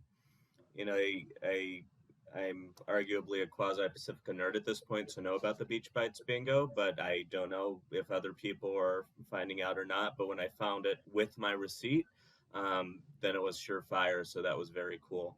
Also, I visited Top Pot Restaurant. It's the other hot pot restaurant in the Manor area. I strongly encourage everyone to check out Top Pot. Really good selection, really good food, great service. It was just a great experience at Top Pot across the board. I wanted to echo what we heard earlier about the Poet Laureate. There's a position of Poet Laureate available through June 25th, and that application is due at Friday at noon. If you know anybody who might be interested in representing Pacifica in poetry form, please let them know that that application is available. As far as the meetings I attended, I went to a Delta Conveyance Project meeting, just pursuing my education. Let's see, I attended the PCE meeting on the 27th of May. It was a lot about state bills and other cities going for their REACH codes, which I'm proud to say we passed quite a while ago. They're also offering more in terms of workplace and public place electric vehicle charging incentive programs, so that my ears perked up a bit on that. And the next meeting for PCE will be on the 24th of June. Attended Council of Cities at Belmont. It was a very nice walk. We got to check out their open space and learn a bit about their park system. Attended the Coast Pride Center opening on the 1st of June in Half Moon Bay. And it was very cool to see a place where a safe place where folks can go to learn and grow on the coast. And then shortly thereafter attended the flag raising ceremony at City Hall in our community. And it was good to establish ourselves as friends of the community, the LGBTQ plus community. So that was all a really strongly heartfelt day. attended the wildfire awareness meeting on the 8th of June.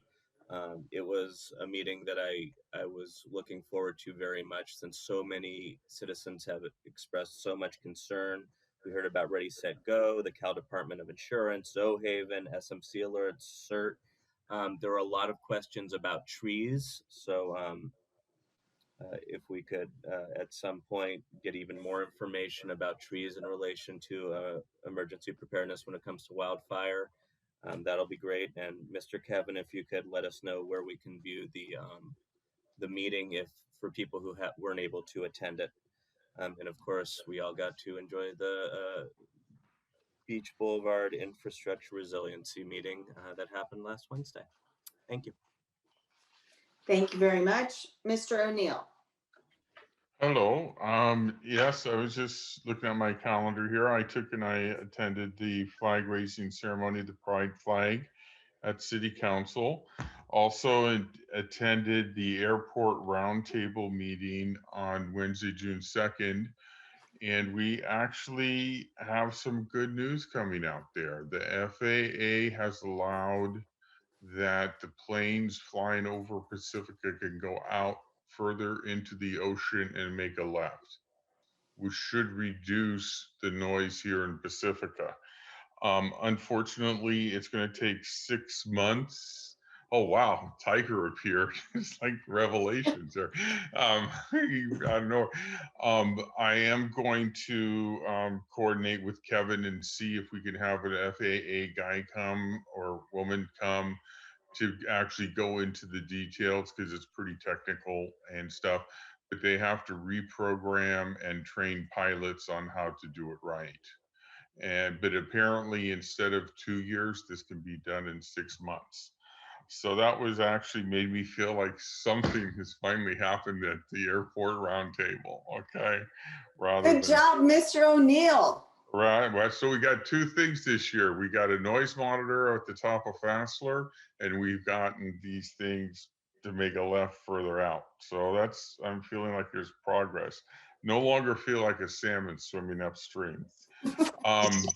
On Tuesday, I took and met with a representative from their state senator, Josh Becker's office, and gave her a tour of Beach Boulevard and the pier, and why Pacifica is in a different place than a lot of the other parts of the county, and what our needs are. And I had to familiarize them that, just standing on the pier, you saw property that was city owned, state owned, San Francisco owned, and federal government owned. So that it's not like we can just snap our fingers and take care of everything. So she promised that in July, I will be able to present that to Senator Becker himself and bring him out here. I also, let's see, and then I unfortunately, unexpectedly had to miss the library JPA meeting this morning. Something came up at work, and I just couldn't make it at 8:15, and I own my phone, and I'm technically challenged, so it didn't work. But I do have to say, my wife and I attended the San Mateo County Fair. Unfortunately, Sunday was the last day, but we attended the San Mateo County Fair, and it was so cool to actually see the kids were out riding the rides, the people were eating their corn dogs, and people were, it was reduced from what it usually is and stuff, but we did see the pig races, which is always a fun. But I want to do a shout out to Pacifica 4-H. We had the grand prize winner for 2 or 3 turkeys. We had one for, I think, the goats. Some kids from Cabrillo and Valimar and stuff. And it just is a real thriving program. And I just wanted to do a shout out to how well representative. I mean, it wasn't just like one lonely turkey. I mean, and these guys are big turkeys. I mean, it was a big turkey, okay? But it was like 3 or 4 of them from Pacifica had won awards, and then it was either a goat or another beast of some sort that I forgot. But anyhow, and I actually, believe it or not, ran into like 4 or 5 people I know down there. So anyhow, but shout out to the Pacifica 4-H, and that is a great program there behind the Lindemar School. And if your child is looking for something to do, hey, definitely get involved. And they are far bigger than just farm animals and farming. They have photography, they have quilting, they have sewing, and if you're willing to, and you know what, if you're an adult that wants to volunteer, if you're willing to teach it and they have kids that want to hear it, they will let you have the kids there. You got to register and do your thing. But anyhow, well worth, if you have a child, to go over there. And a shout out to our turkeys from Pacifica. That's all I got to say. Councilmember Vaterlas. Hi. I attended the League of California Cities. They have a mayors and council members roundtable. And this particular issue was fireworks. And it was very interesting. Cities all up and down the state are having major issues with illegal fireworks, just like we have. Different cities have different suggestions. Some have unmarked cars, some have drones. There are 2 different types of cities. So some cities have larger fines. If they're charter cities, they are allowed to have larger fines. And also some cities have rules that they can just collect the evidence. All they have to do is collect evidence in a driveway, and with the social host ordinance, fine the city. It was, and one of the cities is doing a fireworks buyback for illegal fireworks, like a gun buyback. So there were a lot of good ideas there. And they do fine in the social host, either the renter or the owner. So if someone's renting the property, because the owner may not be on premises, but they have possession of the property, so in their social host, they can do that. It was really an interesting meeting. I went to the wildfire awareness too, and the biggest thing that I wrote on here, I wrote some other stuff, but 5 feet. Make sure you have 5 feet minimal clearance around your property, sides, front, back, trees hanging over, everything. That's really important. I attended the county meeting, and the county is willing to go out to locations where there are 25 people or more in a group, and they will do vaccines on site for groups of 25 or more. And that's really good. Jackie Spears said that she has earmarked for us, but not necessarily guaranteed, $960,000 for our Pacifica Sharp Park funding for roads. Tomorrow, the mask ordinance will be the same as the state. We are not making any differences. Counties can, but we aren't. It'll be exactly like the state. 85% of adults in our county have been vaccinated, and that's really incredible. I attended City and County Association of Governments, the legislative meeting. We talked about AB 9, which we oppose because it takes local control out of building. It is building near transportation corridors, and Pacifica doesn't have any, but it's really important for the rest of the county. And also we sent a letter regarding AB 117, which gives incentives to purchasers of electric bikes. Our regular agenda, we had Caltrans presentation, the bike and pedestrian master plan is done, and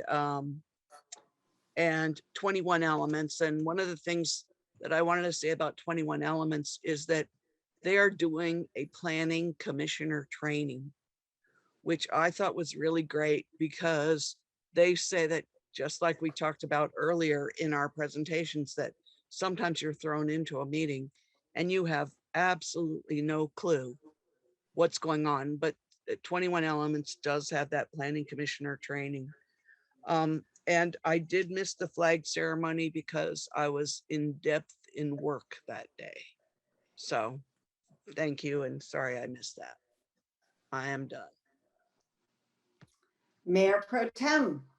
Yeah, thank you so much. I was also going to mention 4-H because I attended the fair as well with the San Mateo County employees. And as I was walking by, they announced, "Oh, and from Pacifica." And I'm like, "Whoa, Pacifica." It was so cool. So it would be really great to hear about more of that. It just made me feel so good, you know, to have people out there and winning things. So that was really great. I missed the rummage sale for the Pacifica Historical Society. So if you view Pacifica Historical Society could let me know when the next one is so I can put it in my calendar because I would really like to be able to attend that. I want to thank you, Sue Vadalos, for doing COVID questions with council with me and for filling in for the last time or the last show because I actually took some time off, which was great. So thank you for doing that, Sue. And maybe we will figure out something we can do together again because I thought we were really good together. Thank you. Thank Wasn't you. it was fun, right? It was totally fun. Yeah. It was informative and fun at the same time. Right. Yeah. And I really enjoyed every one of our guests. They were all special. They were. Yeah.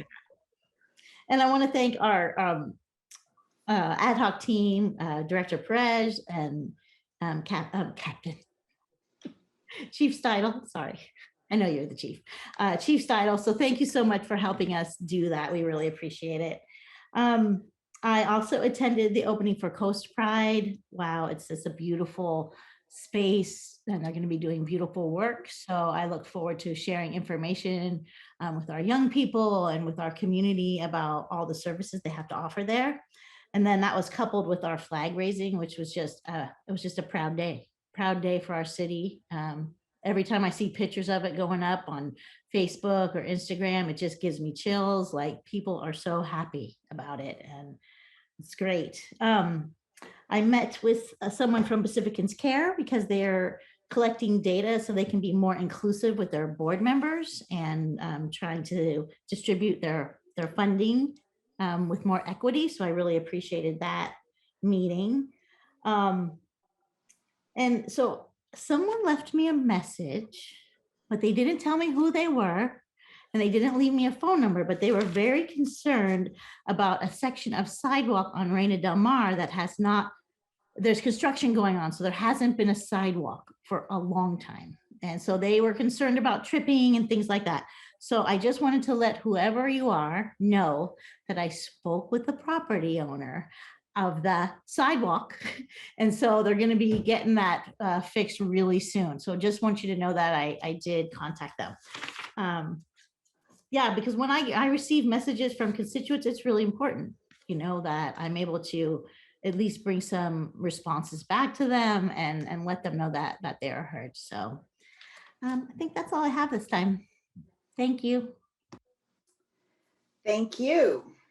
Well, in addition to the grand opening of Coast Pride, I really love that name. I just always have to stop everyone and say Coast Pride, you know, like Coast Side, Coast Pride. But it really is a fantastic place. Those of us that were able to go to the grand opening and ribbon cutting and all flag raising down there, just heard from so many groups and people who had come together to make that happen. And then later just this weekend, yesterday, as a matter of fact, I saw someone wearing one of the sweatshirts. And, you know, so it's out there, the logo's out there. It's just really, really exciting. And what I appreciated the most was the inclusion and the statement I'm hearing more and more about Coastside from Pescadero to Pacifica. And I keep hearing this in all kinds of venues and I keep restating it, let me just say. So, so that was really wonderful. And our own flag raising was terrific. It was small, but very appropriate and thanks so much to Public Works staff for helping us with that, and to Sarah Coffey in terms of getting the word out and helping with invitations. And Supervisor Horsley spoke, and it was just a really nice thing. And thank you, Mayor Pro Tem, for your help. I have the great honor to represent Pacifica on Saturday at the county fair.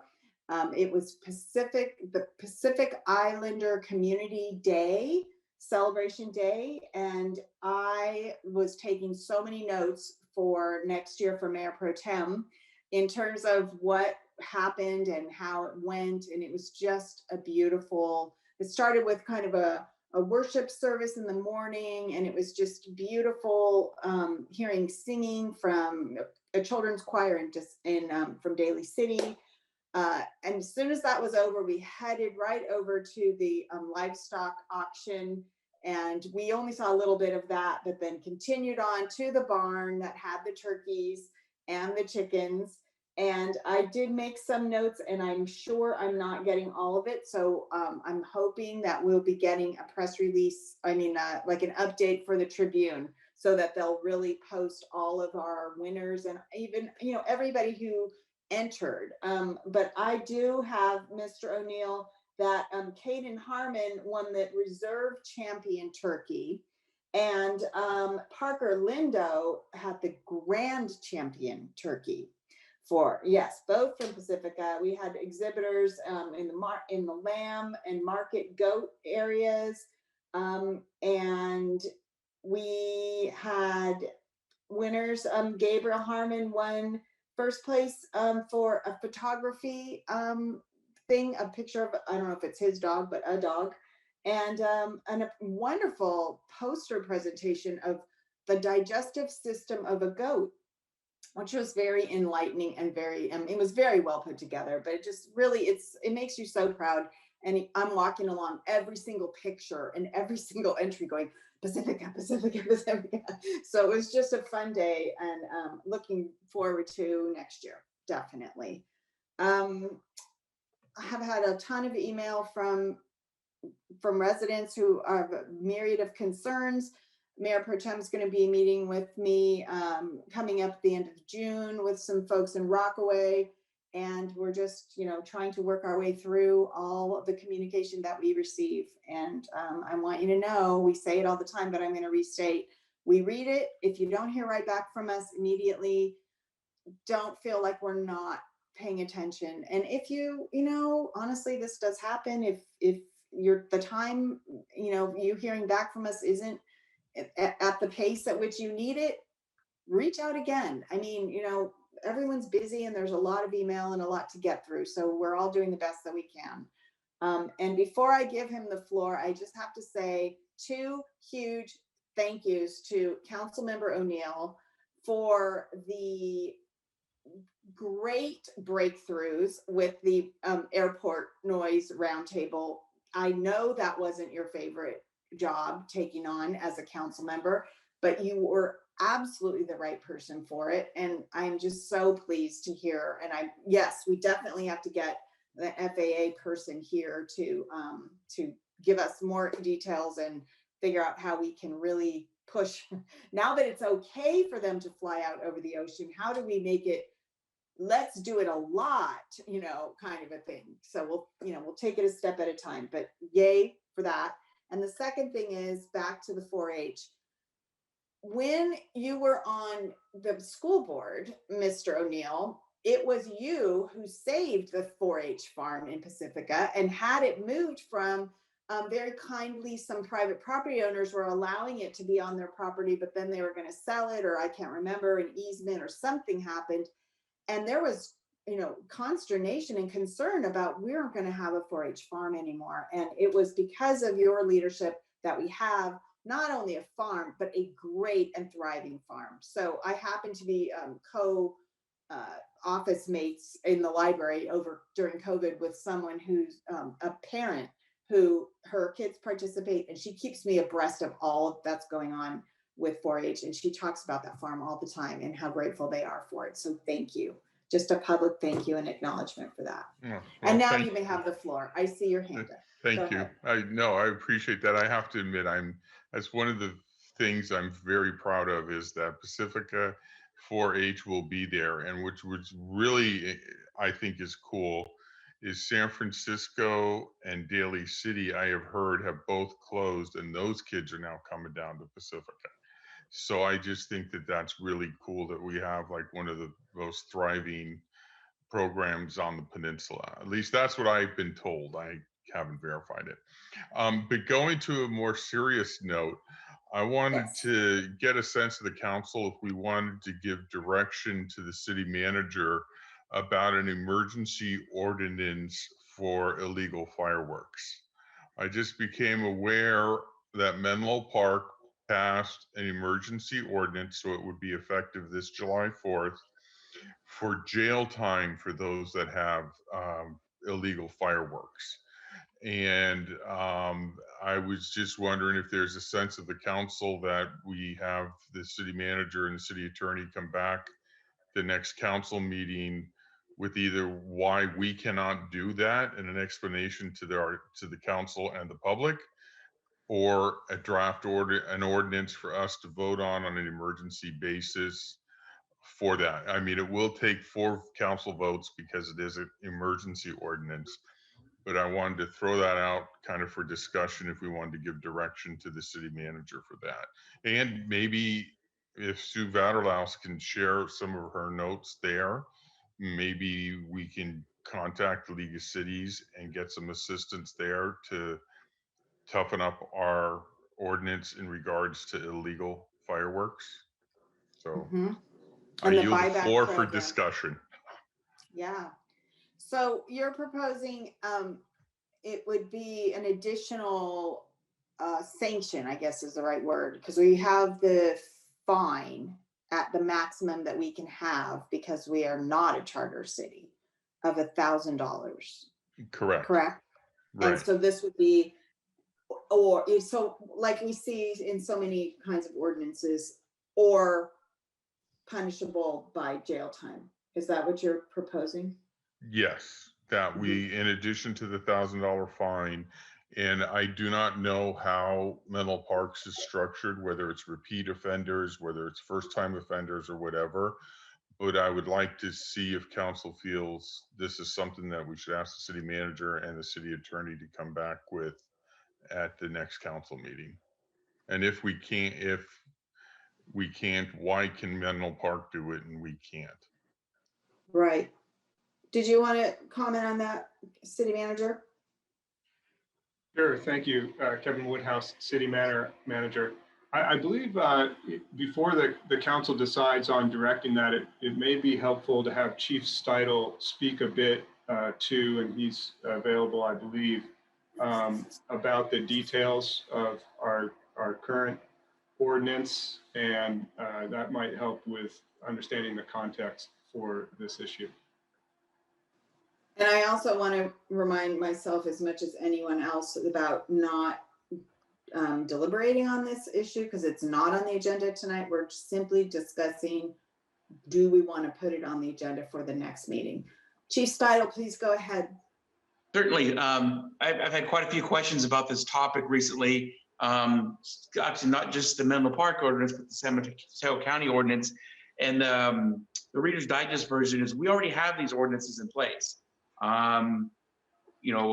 have an ordinance that calls for the $1,000 fine. Now that's a civil fine.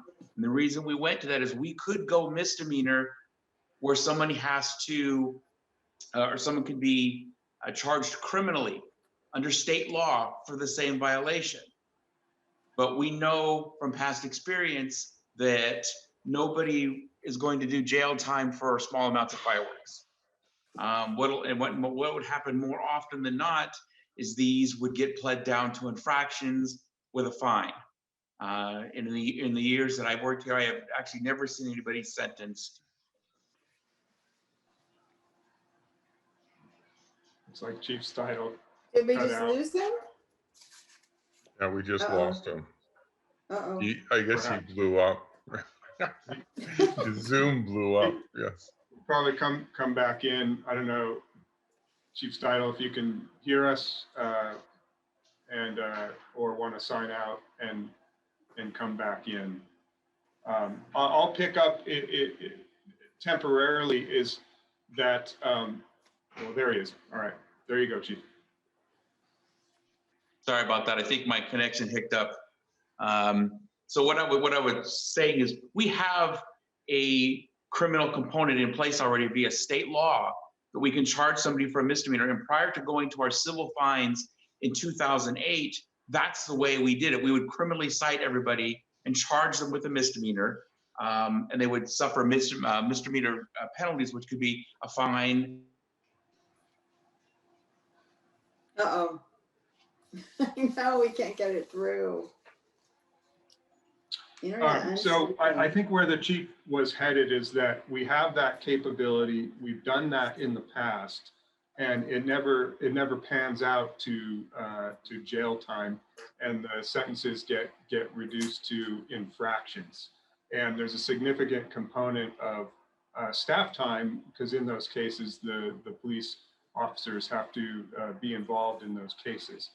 That's just for context, for information for the council. If you would like to direct us to bring something back at the next agenda about this, we can do that. I do know we have a very packed agenda on the next the June 28th meeting coming up, but whatever is the council's preference. Okay, well, personally, I'm in favor of it. I would like to hear, I mean, if we make the item broader, if we need to have a better understanding of what the chief was trying to enlighten us about, perhaps that's, could be included. But I think that we've heard sufficient concern from the community on this topic.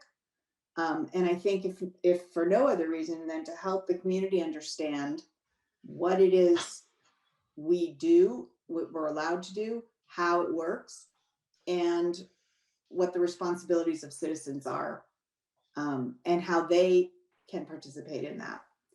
Mayor Pro Tem, did you have something you wanted to add? No, but Councilmember Big Stick's hands up. Oh, thank you for that. I'm not seeing him on my screen right now. Sorry. Councilmember Big Stick, please go ahead. Thank you very much. And I think it was last year when the greenhouse at Ortega School caught on fire because of an illegal firework. That's practically in my backyard. Which I have to every year make sure to have thoroughly somebody come in and clean out the hillside so that hopefully my house doesn't catch on fire, especially during these perpetually dry conditions. And as much as I enjoy watching the lovely display year after year, it's always coupled with this terror that I might lose my neighborhood. So that having been said, I definitely favor hearing whatever options might be available and thoroughly going over every single tool we have at our disposal to discourage people from putting our homes, if not lives, at risk yet again. Thank you.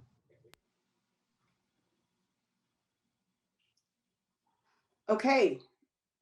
Do we need further, or did you want to comment on that, Councilmember Vatterlas? I totally agree.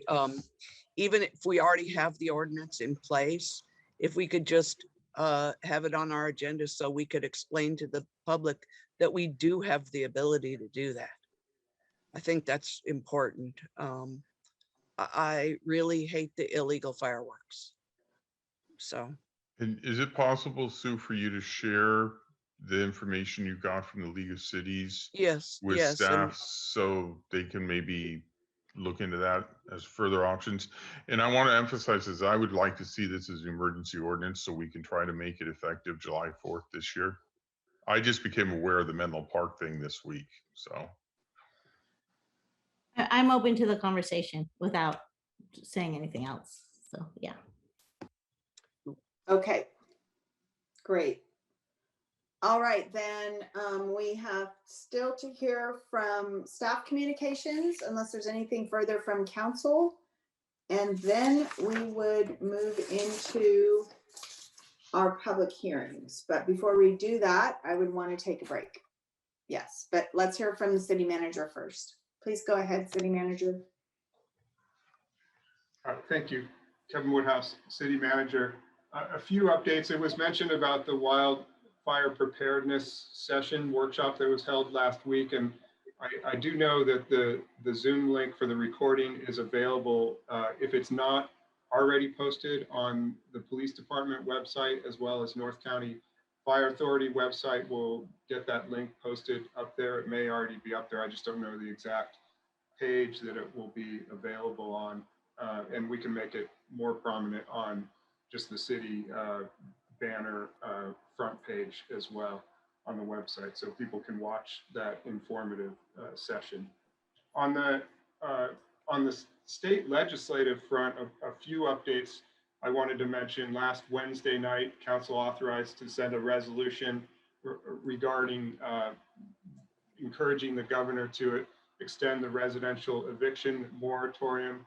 That letter has gone out, and also copied Assemblymember Mullen and Senator Becker, and I received word back today that they are both actively working towards that end with the governor. So, but we don't know the outcome yet of that. And also, we did send last week, the mayor signed a letter of comment on SB 612 at the request of Peninsula Clean Energy. And this is a bill that relates to encouraging or seeking a level playing field between legacy costs that community choice aggregate providers like PCE don't receive advantage from. So leveling the playing field between sort of the legacy energy providers and community choice aggregate providers. So that's been busy on the legislative front. As the council knows, but maybe members of the public haven't heard, in the last 2 weeks, the governor also issued a couple emergency orders related to the change, the beyond the blueprint change that's happening tomorrow on June 15th. The first was to allow the exemptions to the Brown Act to continue to occur, so that meetings can continue to occur virtually, with the state promising that there'll be sufficient advance notice if those Brown Act changes were to expire, so that cities could plan appropriately for moving back to only in-person meetings or hybrid meetings, as the council has discussed before together. And then the other announcement was that outdoor dining will be allowed to continue through the end of the calendar year. And item 13 on our agenda tonight is more information about outdoor dining and the process for continuing that program. I did also want to mention that last week, the Coastal Commission approved the city's ADU ordinance revision to the local coastal plan. And that was a lot of work that planning staff did in collaboration with Coastal Commission staff, despite delays from Coastal Commission staff. Took a long time, but got it across the finish line. And the final revisions that the Coastal Commission is requiring will be coming back to the Planning Commission and in the council as soon as possible to get that ordinance buttoned up. And that completes my announcements. Okay, thank you very much. All right, so it is 8:11. Let's come back at 8:16.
2021-22 at the same rates as fiscal year 2020-21.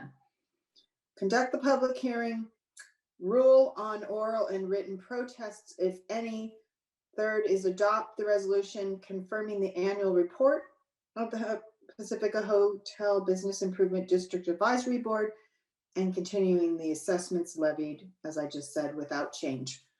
So we are going to hear from our Chief Financial Sustainability Officer, Yulia Carter. Good evening, Madam Mayor and City Council. The item before you tonight is a public hearing and adoption of the resolution. And as the mayor stated, the resolution is accepting the annual report from the Pacifica Hotel Business Improvement District. It is approving the program expenditures and assessments for the upcoming 21-22 budget at the same rate as the prior year's budget, 2021.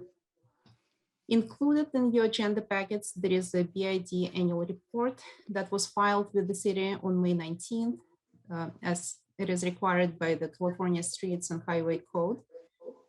The report was prepared by the Chamber of Commerce, which is acting as a managing agency for the hotels in the BID. The report outlines the proposed activities for 21-22 that mostly focus on COVID recoveries and also include some website development activities and marketing programs. There are no proposed changes to the boundaries or assessment rates this year, and the action item before you today is to open and hold the public hearing, rule on any protests, whether they're oral or written. I believe there are no written protests received to date. And we also want you to adopt the resolution accepting the annual report and levy the assessment at the same rate as prior year's assessment. And we also have a chamber representatives with us today in the audience. If you have any questions, any specific questions about the bid-related programs and activities. That concludes my report. I'm happy to answer any questions. Okay. Are there questions from council? Just out of curiosity, this has always had a fairly robust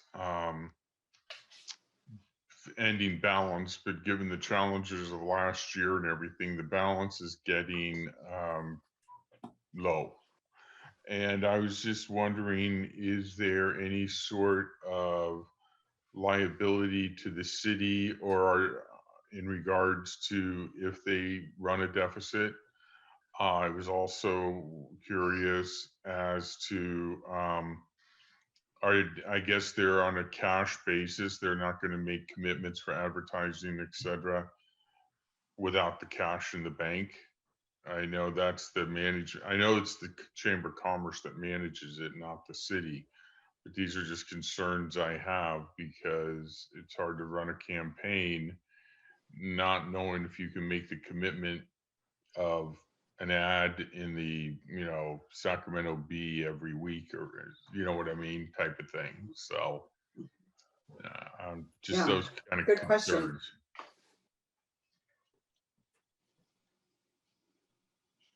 So let me address the first question. I don't believe there is a liability for the city, but I wanted to refer to Lisa, if Lisa is here, to speak for the programs and activities and the use of fund balances. Okay, and that would be Lisa Eccleston from the Chamber of Lisa Commerce. Eccleston, yes. Hi, this is Lisa Eccleston from the Chamber of Commerce, and Lynn Gallo is also here with me, and she is our financial person, treasurer. Okay, can you hang on one second, Lisa? I'm gonna see if do you have a video capability? Yes.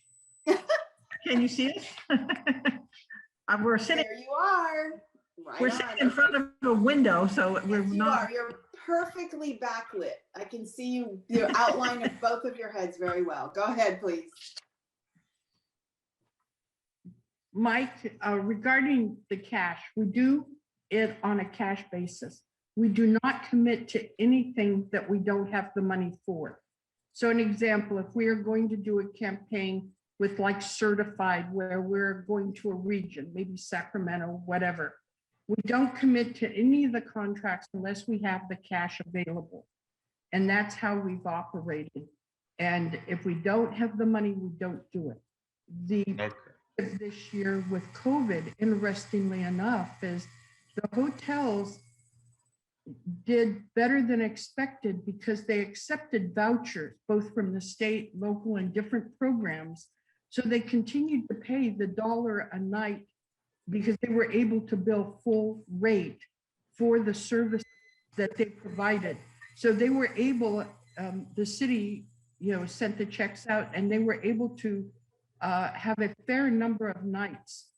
So the bank account has been in a good position, considering we did not overspend. We did not commit anything we don't have cash for.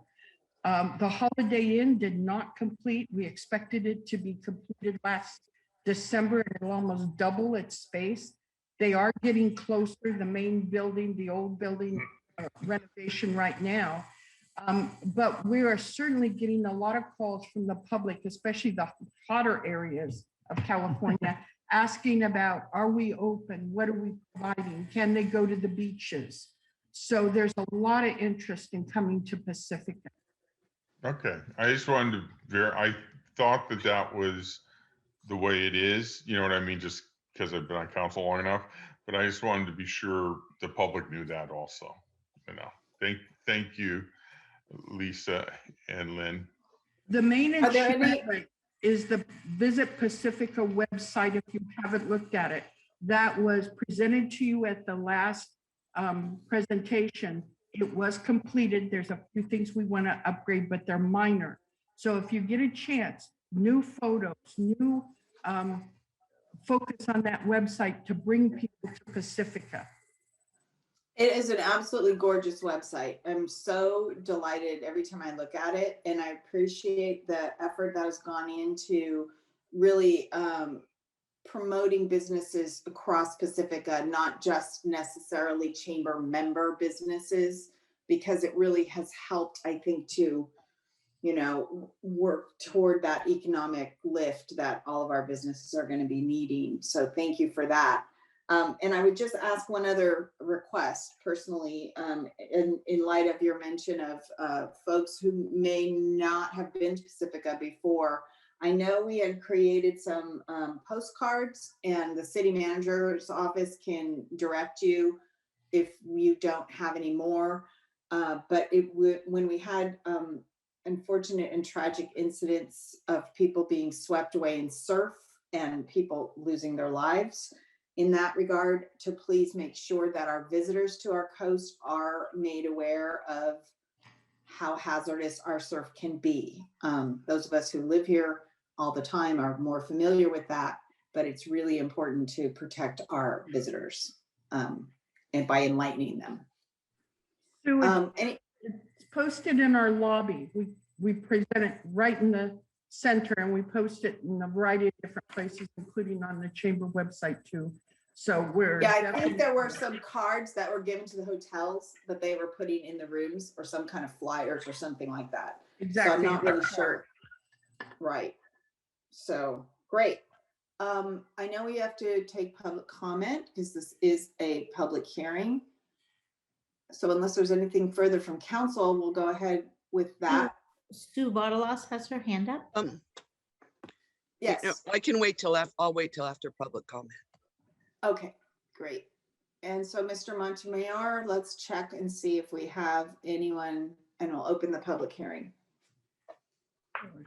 Madam Mayor, I'm not seeing any hands raised at the moment. If I may, Joshua, it would be great if you could ask the community and the public if there were any protests received. I'm sorry. Can you please repeat that, City Attorney Sharma? Sure.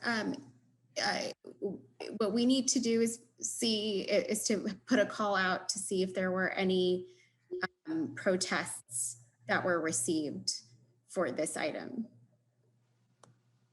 Okay. If there's many members of the public that wish to protest this item, is that Please accurate? raise your hand at this Please raise- time. Thank you. And I'm not seeing any hands raised, so I'm going to close the public hearing and bring it back to council. Councilmember Vaterlos. I just thank you for such an extensive report, and I agree that it doesn't seem to be the time to raise the bid amount right now due to what's going on. And I saw that that was in your report, and I agree with you. Thank you. All right then. Councilmember Oh, Big. Tiger Oh, has his he's hand not up. on my screen. Oh, and so does Thank you, Mary. Mayor Pro Tem. He's so not on my screen right now. Please, Councilmember Big Stick. Thank you very much, and I want to echo what Councilmember Vaterlaus said. Thank you for the report. It's heartening to hear that the hotels did better than expected through COVID. And I want to just highlight, it's my understanding that the PRC, the Pacifica Resource Center, actually funneled about $154,000 into keeping some of our folk housed during that time, which served the dual function of not only helping our community in the obvious way, but also contributed economically, including when it comes to some of that BID money. So I'm looking forward to casting a yes vote and just wanted to point that out. Thank you. Thank you very much. Councilmember O'Neill and then Mayor Pro Tem. Why don't Mary go first? Because I have a proposal I was going to make, and Mary can go first. Well, I just Okay, went. Mayor Pro Tem. Councilmember Big Stick took the words right out of my mouth. So I was going to mention the programs through PRC and how important that was for our hotels over the past year or so. So thank you for that. And I also realize that it's not the time to raise this, and we can address that again next year and see how things are going. Right? Sounds good. Okay. My proposal I was going to do, and I have not had a chance to ask Sue if she was agreeable to this, but being we are the liaisons to the Economic Development Committee, that we also may, if the bid is open, become liaisons for the bid, okay, to try to coordinate the activities of these two groups, especially since if you look at the ARAP money, the city's going to be committing $50,000 to tourism growth and support of businesses. So this would seem to be a natural fit to have, you know, some cross pollination and working towards a goal. Absolutely. And I know in the past, I've worked with Archie Juden on when the bid meetings are, and with Victor, Victor. I know who Victor is, yeah. Victor Spano. Spano, That's it. Thank yeah. you, Victor Spano, on when the meetings are held, and if, hopefully one of the two of us would be available at the time to attend. They are open. They've been open to us in the past, but to formalize that, I think is a very good idea to bring that. Because now right now it's all been private funds, but if the city injects 50,000, that's now public funds. And I just think it would be good to try to have some sort of coordination, and providing Lisa and Lynn, I guess, as spokespersons here. Are you open to that? I think it would be a great idea. Okay. So if the rest of the council agrees, I guess we'll become liaisons for the bid and the EDC, and maybe we can have some sort of joint meeting between the actual hotel, because the bid meetings are usually the hotel operators, the ones I've attended, correct? That's my understanding. Right. So maybe we can try to work on that, Sue. Yeah. Kevin, or the lawyer, do you see any problems with that? City manager, city attorney. These squares keep moving. Thanks. Yeah, I was looking trying to, my fingertips to see our liaisons list. And I don't know that the bid is on there, but if I'll confer with the city attorney's office, and if we need to just bring back a quick action item to add that liaisons assignment, we can do that. That's no problem, I don't think. And I think that, you know, as we move forward, if approved by the council with the ARPA funding, the American Rescue Plan Act funding recommendation about bringing together all the stakeholders in future marketing of tourism. And I think that's the 50,000 that you were referring to, Councilmember O'Neill. That makes a lot of sense because the EDC and the bid and the chamber, et cetera, would all be involved in that. So. Right. I mean, some of the data that's being collected on the Discover Pacifica Instagram account would be useful for marketing for the bid. Yeah, You know? exactly. And I think Lisa has her hand up. I don't know Oh, if you can yes. see her, Sue. I'm sorry. I can't see her, but I can see her hand. Go ahead, please. Hi, so I just wanted to, you know, comment about how often we meet and Lynn, do you want to mention that? We usually try to meet quarterly, but I have to say this last year for everybody hasn't followed any normal routine. But we do, you know, meet and move forward as far as different programs that we do or attempt to do. Our main thing was that website. We really need to get the Visit Pacifica site up. And that's what the hotels want. They really see the digital market and getting the Central Valley of California coming out of the heat and doing a variety of things to bring people here to Pacifica. Lisa and Lynn, can you be sure Eula's on your email list? Because as the sustainability person, that's kind of her job to go to the bid meetings. You know what I mean? My understanding from Archie is she is. Archie is our liaison between the EDC and us. So okay. The information to us, and obviously we share the information back to him also. I mean, it's a two-way street. We have right open. And you're right, in the past, we've invited the city, we've invited you know, a variety of members to attend the meeting, and they have in the past. So definitely. Okay, thank you. Great. I'm done. Well, thank you very much. So after I so kindly read that thing, now I can't remember if we have to vote. Oh yeah, I'll make a motion to adopt the resolution confirming the annual report of the Pacifica Hotel Business Improvement District Advisory Board and continue the assessments levied in 2020, 2021 without change in fiscal year 2021, 2022. Second. Okay. Councilmember Big Stick. Yes. Councilmember Vatterloff. Yes. Councilmember O'Neill. Yes. Mayor Pro Tem Beer. Yes. And Mayor Beckmeyer. Yes. The motion to approve item number 11 passes 5-0. Thank you very much. Thank you very much. All right, that brings us to item 12, another public hearing. This is our fiscal year 2021-22 proposed budget consideration and public hearing on the 2021 to 2026 capital improvement plan and master fee schedule. And we will have a staff report from the city manager, the assistant city manager, Tina Wermeister, and Chief Financial Sustainability Officer, Yulia Carter. Yeah, thank you, Mayor Beckmeyer, Mayor Pro Tem Beer, and council members, Kevin Woodhouse, City Manager. And I'm just going to kick it off with just very brief comments and then turn it over to Yulia and Tina. As the council has experienced, this budget year has been challenging with some financial challenges more than normal.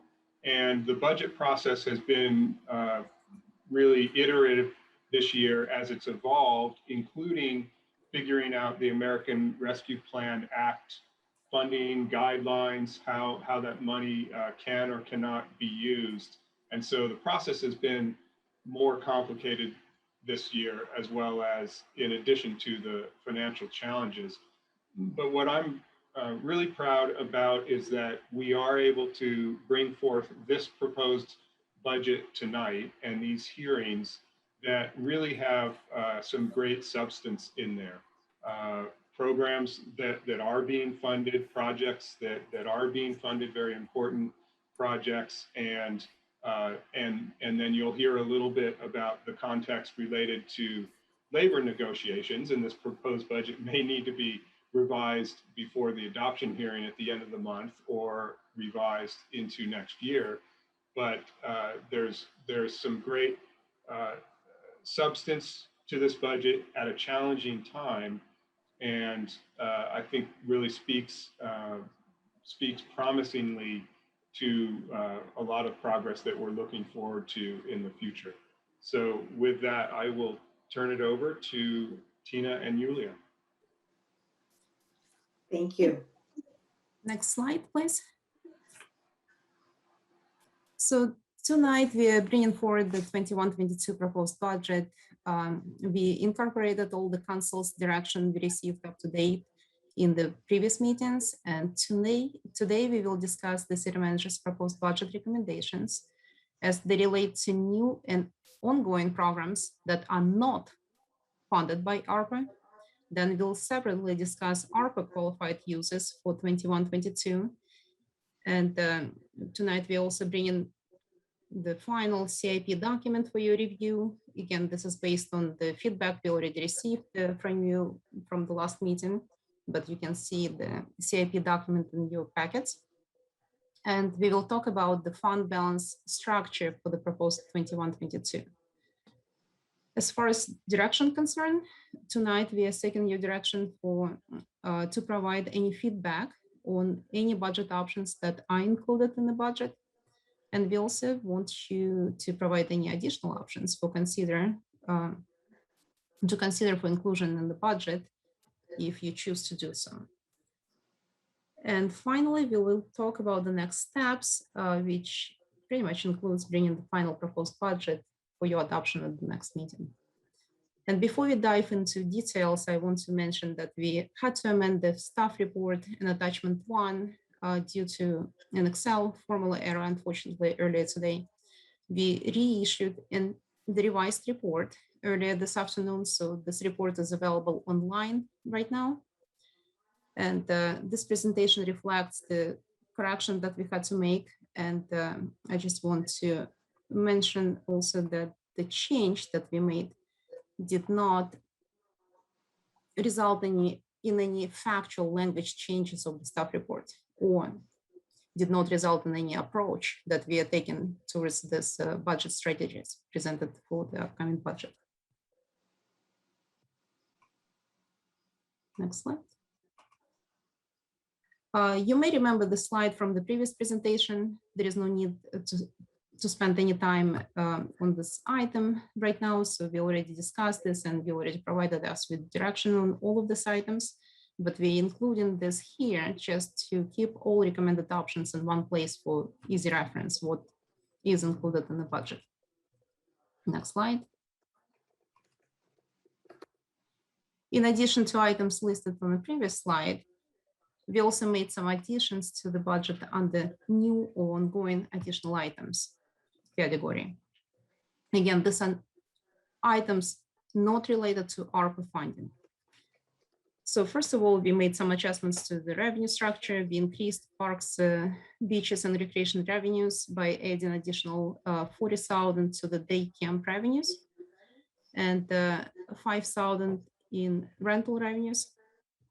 And on the previous slide, you saw that we included the cost of the new cap, cost allocation and user fee and development impact fee study.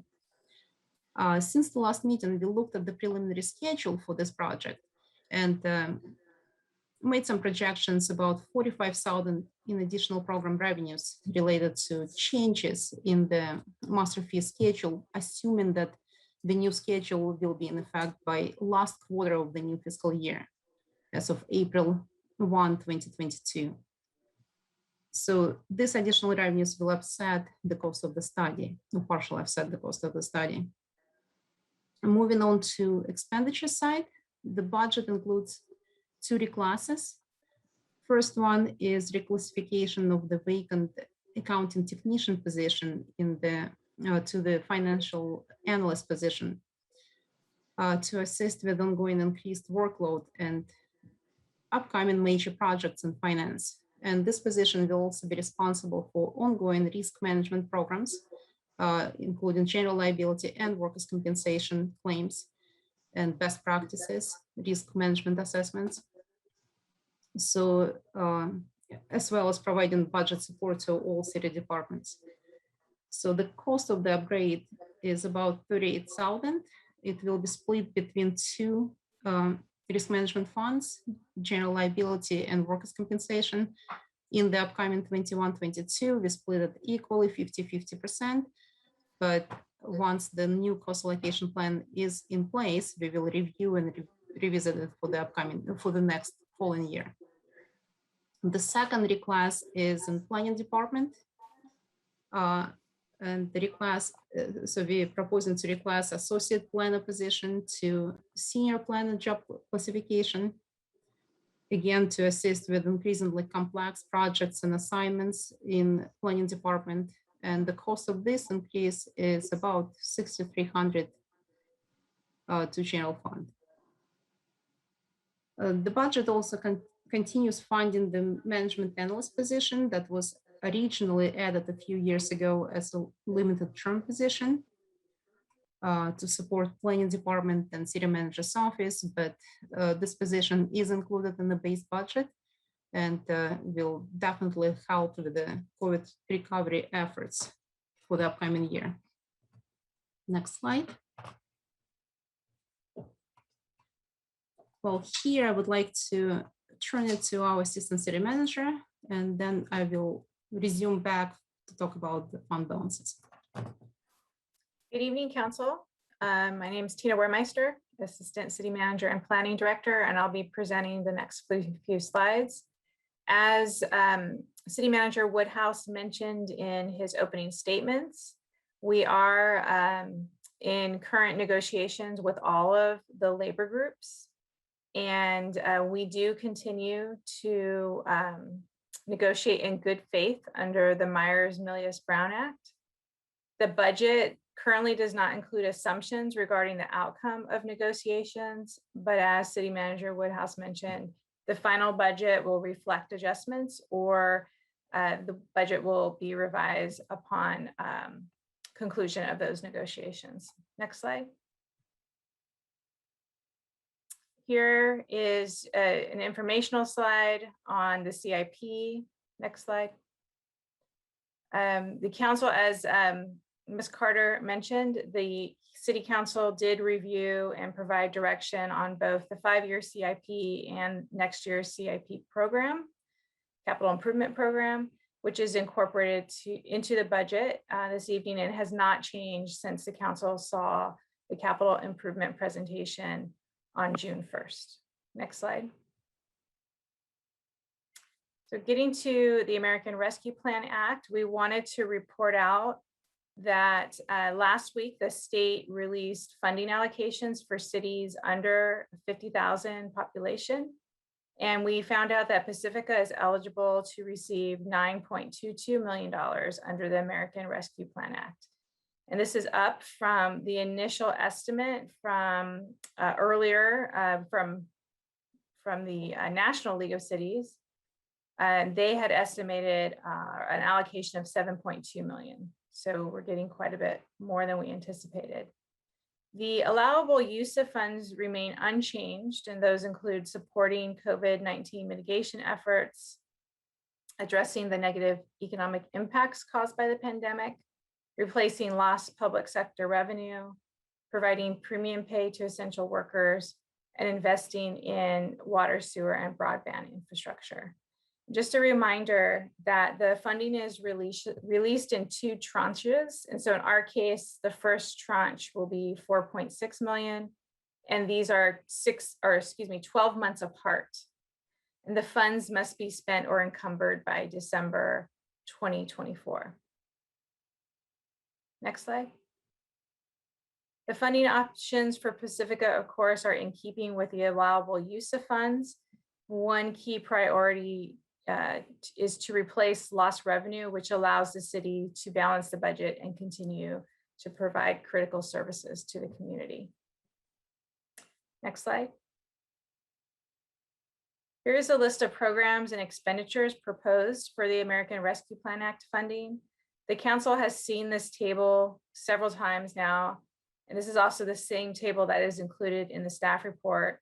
Here, staff has provided cost estimates associated with the programs, projects, and temporary positions that have been identified.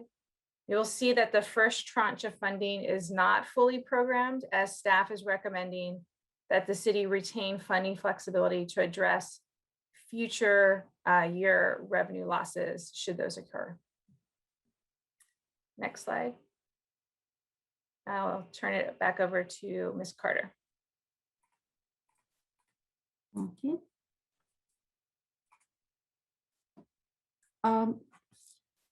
After factoring in all the above mentioned adjustments to the general fund base budget and after incorporating all the ARPA based uses, let's take a look at what all the changes will do to our net change to the general fund balance.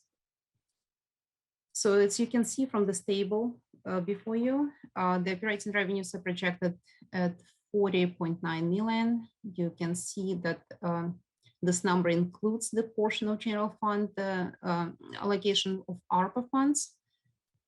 The expenditures are budgeted at 42.4 million, and that includes the one-time general fund contribution of $3 million towards the Civic Center project.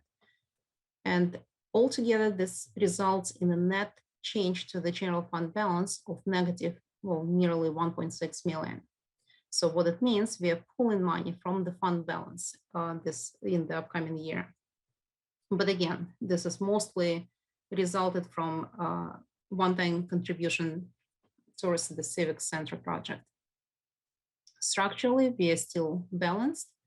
And one thing that is probably jumps at you on the slide is that the total operating expenditures are lower than the operating revenues. This is because we still anticipate some uncertainty in the post-COVID revenue base for the upcoming year. So as the Assistant City Manager mentioned, we propose to smooth the use of ARPA funds over the liable expenditure period all the way through December 2024. And this is why we did not program the entire use of the first tranche of ARPA for the upcoming 21-22.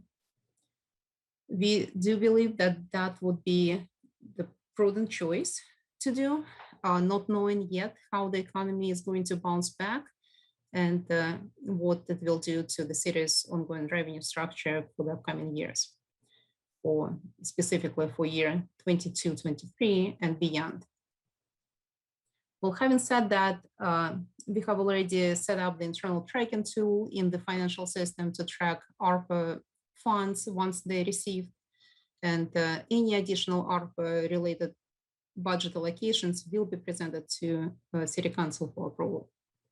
Next slide.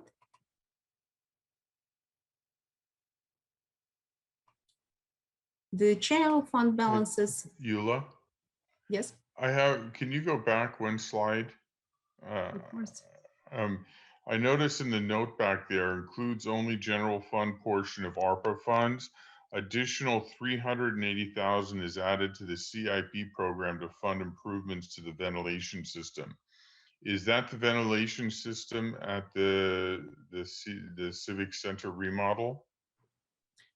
Yes, that's correct. Okay, so that's an additional 380,000 to the 11 million that was already proposed, correct? So this funding also includes, Yulia, am I correct that it includes the community center ventilation improvements, and as well as a portion of the Civic Center, and the the use of ARPA funds for the ventilation system was a part of the funding strategy that was presented maybe a couple months ago now. So it's not an additional cost that's been identified since the last time that the city council has seen the civic center budget. That's Okay. correct. This cost is included in the project funding for the civic center.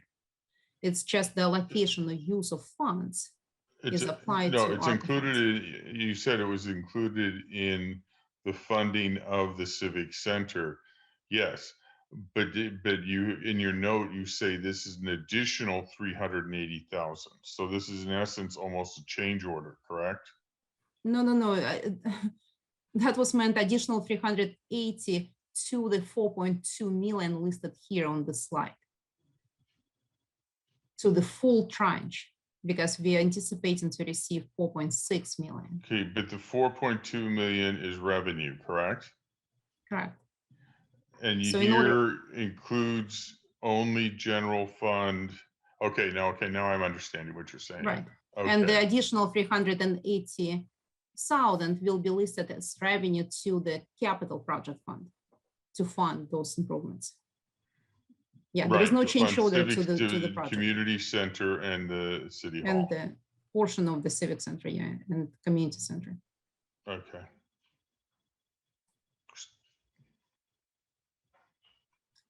Right.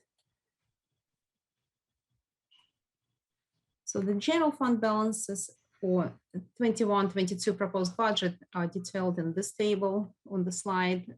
If all options presented to you tonight are supported by the council, the city will have a balanced 21-22 budget and will have an undesignated general fund balance of a little bit over 3 million. You can see it on the slide here. This opens up a good policy discussion on appropriate level of reserves for fiscal and operational sustainability, and especially given the uncertain economic situation that we are in right now. And we cannot guarantee that all our financial assumptions would not have to be adjusted if, for whatever reason, the economy will not bounce back right away in post-COVID world. So after factoring in the restricted reserves and assigned balances, you can see that unrestricted, unassigned general fund balance of $3 million represents about 8% of the general fund operating expenditures. And again, this is excluding one-time capital transfers. So we did not include those in the calculation.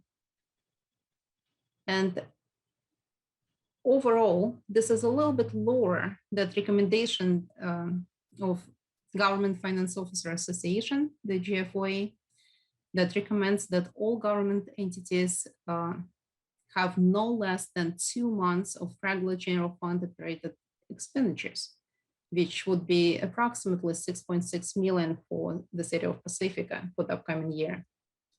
But if we combine that unassigned balance together with the budget shortfall 10% reserve policy that you can also see on the slide of 4.2 million, then the proposed budget will be compliant with the general fund GFOA guidelines for the reserves. So that supports our recommendation for the proposed budget. Next slide. Now let's quickly take a look at the other funds. The city currently has 26 different funds that are grouped in these categories.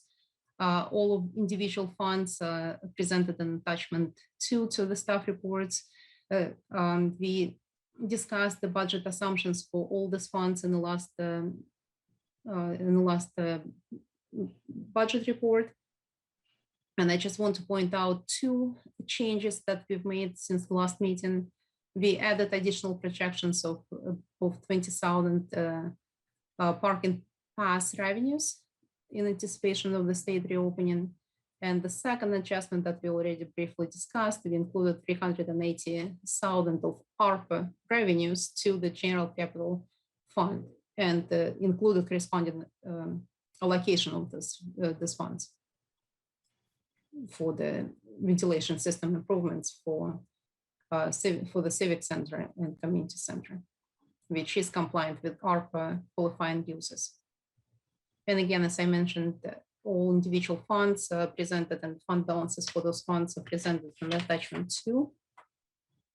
You will see the schedule again at the next meeting once we bring forward the adopted budget, and they will be also listed in the resolution. Next slide. Eula, excuse me, Yes. can you go back to that one? Mhm. Okay, the enterprise fund is basically the sewer treatment plant, correct? Sewer Correct. wastewater. Okay, revenue over under expenditures. Is that because of the equalization project that you have a $7.8 million shortfall of revenue over expenditures? Well, the enterprise funds, well, there are actually 2 enterprise funds in the city of Pacifica. So sewer operating and capital and beach parking fund. But you're right, the negative, I mean, the revenues exceeding the expenditures. Well, I mean, the parking fund does not generate $8 million at Linamar Beach, okay? So most of this shortfall must be is from in sewer, in the sewer sewer, fund. sewer collection system, okay? Now, why is that because of the equalization construction and the issues we've had with that? Is it an error in when we set our rates for, water bills and stuff, and where did we get an $8 million shortfall in the sewer treatment fund?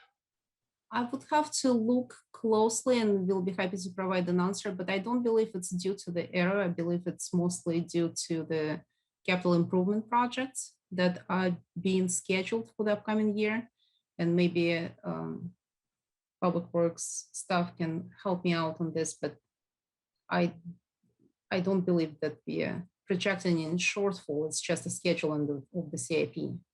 Well, no, I mean, if we've been collecting, fees to do it, and this is the year we pulled the trigger and actually did spent the money on whatever project, that's fine. That's fine. I'm just curious as to where that money went. You know what I mean? Yes, I'll be happy to provide this answer. Okay, if you want to get back to me, that's fine. I'm just concerned that, because if you look at the enterprise, the projected fund balance was what, in June 30th last year was 24 million, and now it's down to 21 million. And you had, it just curious, that's all. Thank you. Sorry to bother you, or interrupt you. Sorry. No worries. So that pretty much brings us to the last slide.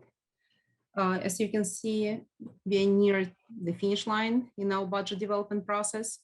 After completion of tonight's hearing, and once we receive your feedback, we will be bringing the fiscal year 21-22 operating and capital budget for your adoption at the next meeting, as listed on the schedule. That concludes my presentation, and happy to answer any questions.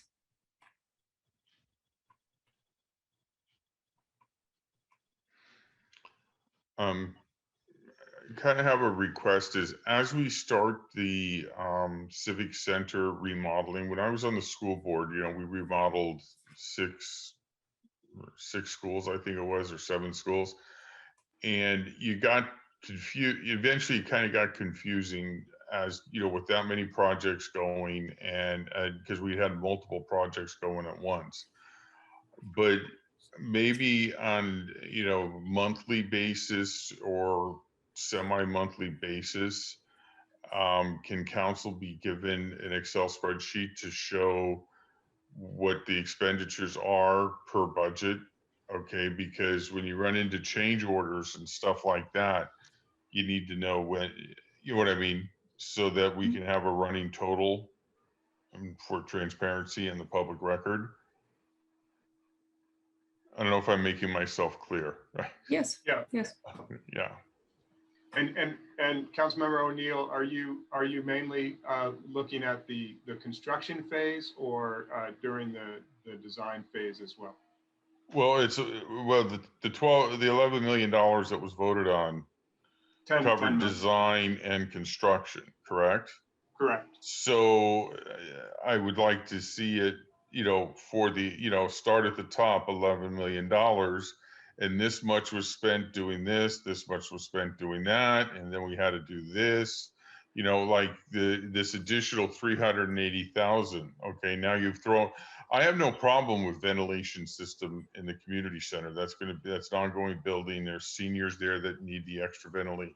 That, you know, because of the COVID and stuff, we're upgrading it. That's an issue. I have no problem. But then there's additional funds that are being put there, which is almost kind of a change order. And my experience on the school board is those change orders can just eat you alive.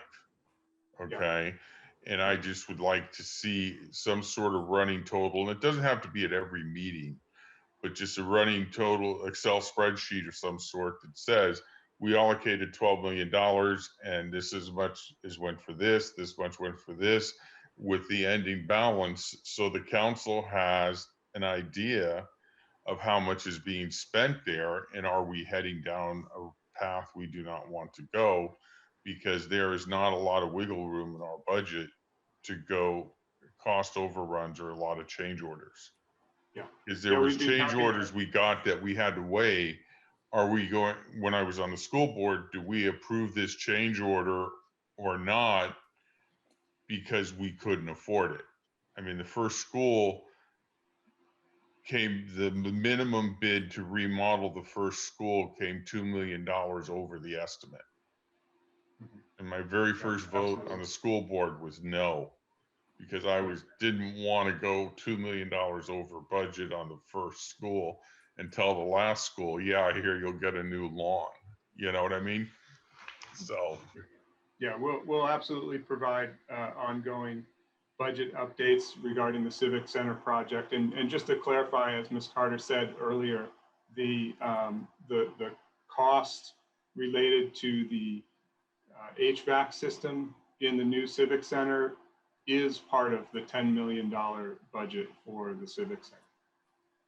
Right, but what confused me was that statement of additional 380,000. Yeah, it was related to the slide, that particular general fund slide, not the capital project. Okay. I don't know what the rest of the council feels like. If they all think I'm going barking up down the wrong tree, then that's fine. But no, I agree with you, Mike. That I think is going to be really important. And my guess is once a month is probably about the right timing for that, because it is intended to be a pretty fast moving project. But it maybe that's too frequent. Like you said, maybe every other month or something. So other questions from council? So I have a question. Several slides back, but so the ARPA, it says the ARPA money can be used for water and sewage, or water and sewer. And so this might be a reach, but drainage is water, right? And so I think I'm so concerned about the projects that are put on hold and their drainage projects. So I'm just wondering if there could be some connection with the water sewer section of the ARPA money. Maybe, Mr. Montemayor, could you please take the question slide down and bring us back to a regular screen? And perhaps Director Peterson or the city manager could respond to that question.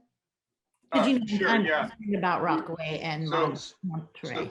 Yeah, stormwater projects do qualify for some ARPA funding usage, but also some stormwater projects can be funded out of other funds in the city. And as the schedule of ARPA funds shows before you, it does include a significant amount of usage for economic stimulus and homeless activities, COVID recovery, et cetera. The intent with the ARPA funds is to remain flexible with them. So if we have, for example, some priority storm drainage projects, and it's appropriate to use some money from a future tranche of ARPA for that, then that could be a council decision at that time to do. And so, we do have that flexibility as we move along, and in order to, get our priority storm drain projects done that are identified in our CIP. And that includes the ones that are on hold. Right. That could include the ones that are on hold. You mean ones that are in the CIP but aren't funded for future years? Yeah, that says they're on hold. Yeah. Okay. Correct. Cool. Thank you so much. I appreciate that. Well, let me continue on that same question though, because we did talk about it at our last council meeting. I think it was our last meeting. We mentioned the drainage concerns in Monterey Avenue, and then we've heard about Rockaway Beach Avenue as well. If it's possible, and I realize I'm throwing this at you in the middle of the meeting, but if someone could please direct me to where those projects are in our capital improvement program, I would appreciate it. Yeah, and Director Peterson can probably answer. I don't believe that those are projects that are prioritized in the CIP. And they're not in next year's CIP, and I'm not sure if they're in future years. What we do have in the CIP is to do a storm drainage master plan. And the master planning process will help to prioritize where the limited resources that can be applied to storm drainage projects should be spent in the city for the benefit, for the biggest benefit of the entire city. And I'm referring to the projects that Deputy Director Bautista was mentioning are funded through development fees, usually. Yeah, on packet page 235. It's just listed. It doesn't say details. It's just so it's not in the so as city manager just said, it's not in the detailed plan showing as unfunded. They're not actually called out in this plan at this time. Yeah, and I'll defer to Director Peterson on the detail. Yes, thank you, Lisa Peterson, Director of Public Works. I'm just going to take a look at that 235. And I would also ask for Deputy Director Batista to come on. He's pretty familiar with our capital improvement program. So Deputy Director, we do have the Monterey Road drainage improvements listed on that as on hold, and the Rockaway Beach Avenue drainage improvement. So maybe you can just provide a little bit more background on that page regarding the on hold and how that's being handled through the capital improvement program. Good evening, Mayor and Council Member Sam Bautista, Deputy Director of Public Works.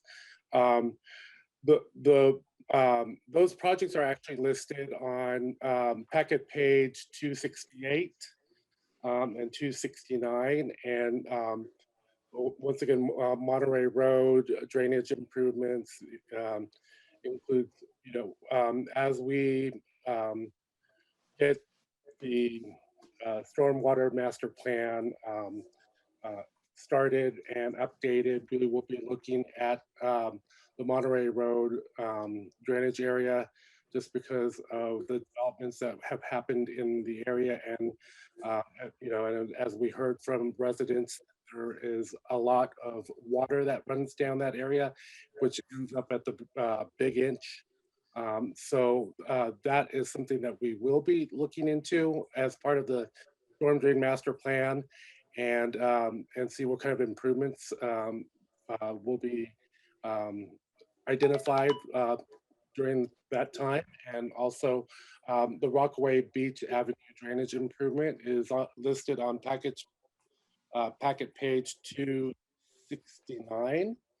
And once again, that project is, we've heard from the residents that there is a spring that continues to emanate water on a daily basis.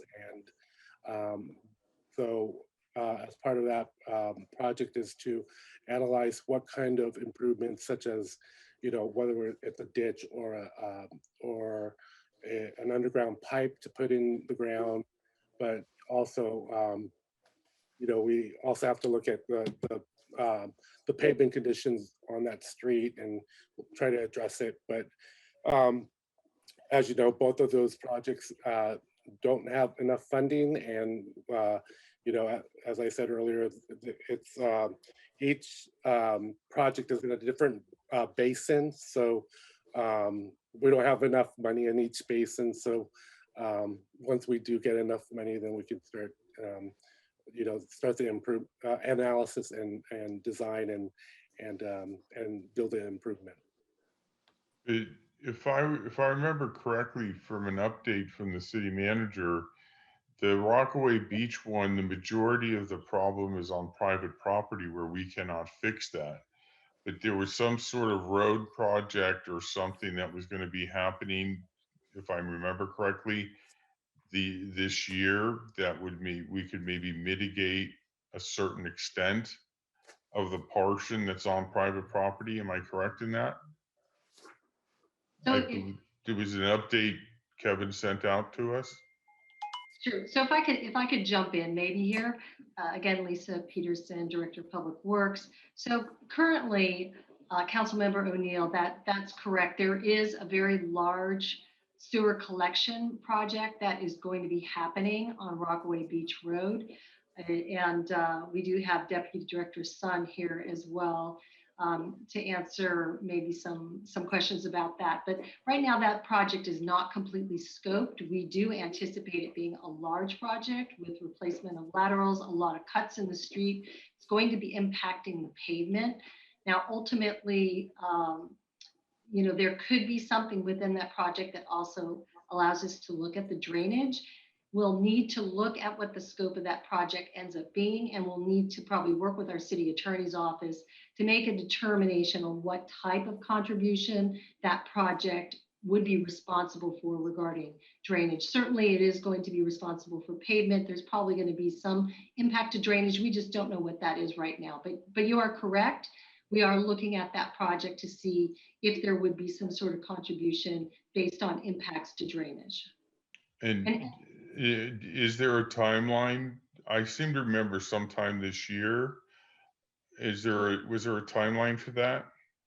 So we're hoping to come to council at the end of the year with that project. Okay. For approval of the plans. It's still in the scoping phase right now. And something else that I would like to also point out to council, one of the reasons, as I mentioned during our CIP discussion on June 1st, one of the reasons that we're putting the storm drain master plan together is because it's going to be able to give the council a big look at all of the drainage problems that are happening throughout the city, because there are a number of issues throughout the city. And what that is also going to be able to do is provide information to the council on the magnitude of those problems. So, is it a moderate problem? Is it an immediate problem? Is it a severe problem?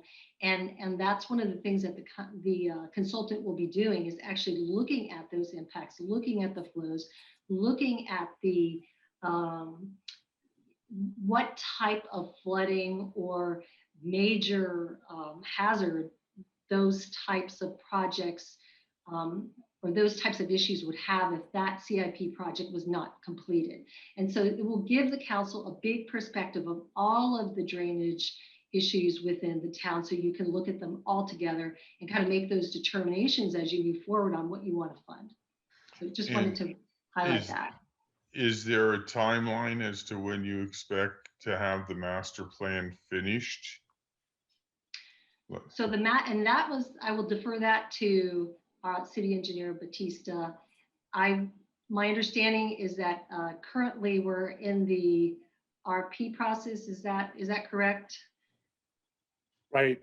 So right now we're in negotiation with the consultant that we're going to pick for the stormwater master plan. And once we've finished negotiations, we will come to council to award the consultant services agreement. So okay, and then we do an agreement, we sign a contract, and is it going to take them 6 months, a year, or none of us will be on council when it comes to us, or what?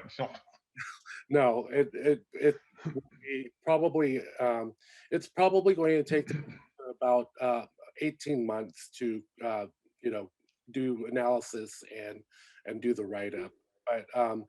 But when we award the contract, we will update you as to how long the schedule is for the start to finish of the stormwater master plan. Okay, thank you. Mary, do you have a follow-up? Because I have another I wanted to talk about. So if you...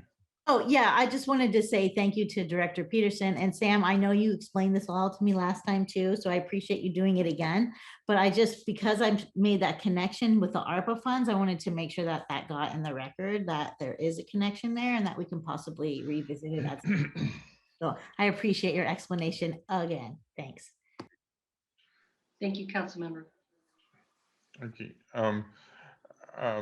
Yola, I wanted to go back. You had a slide there that said 7.7%, and our goal is 10. Yes, the reserves. Yeah, that slide. I want to talk about that too.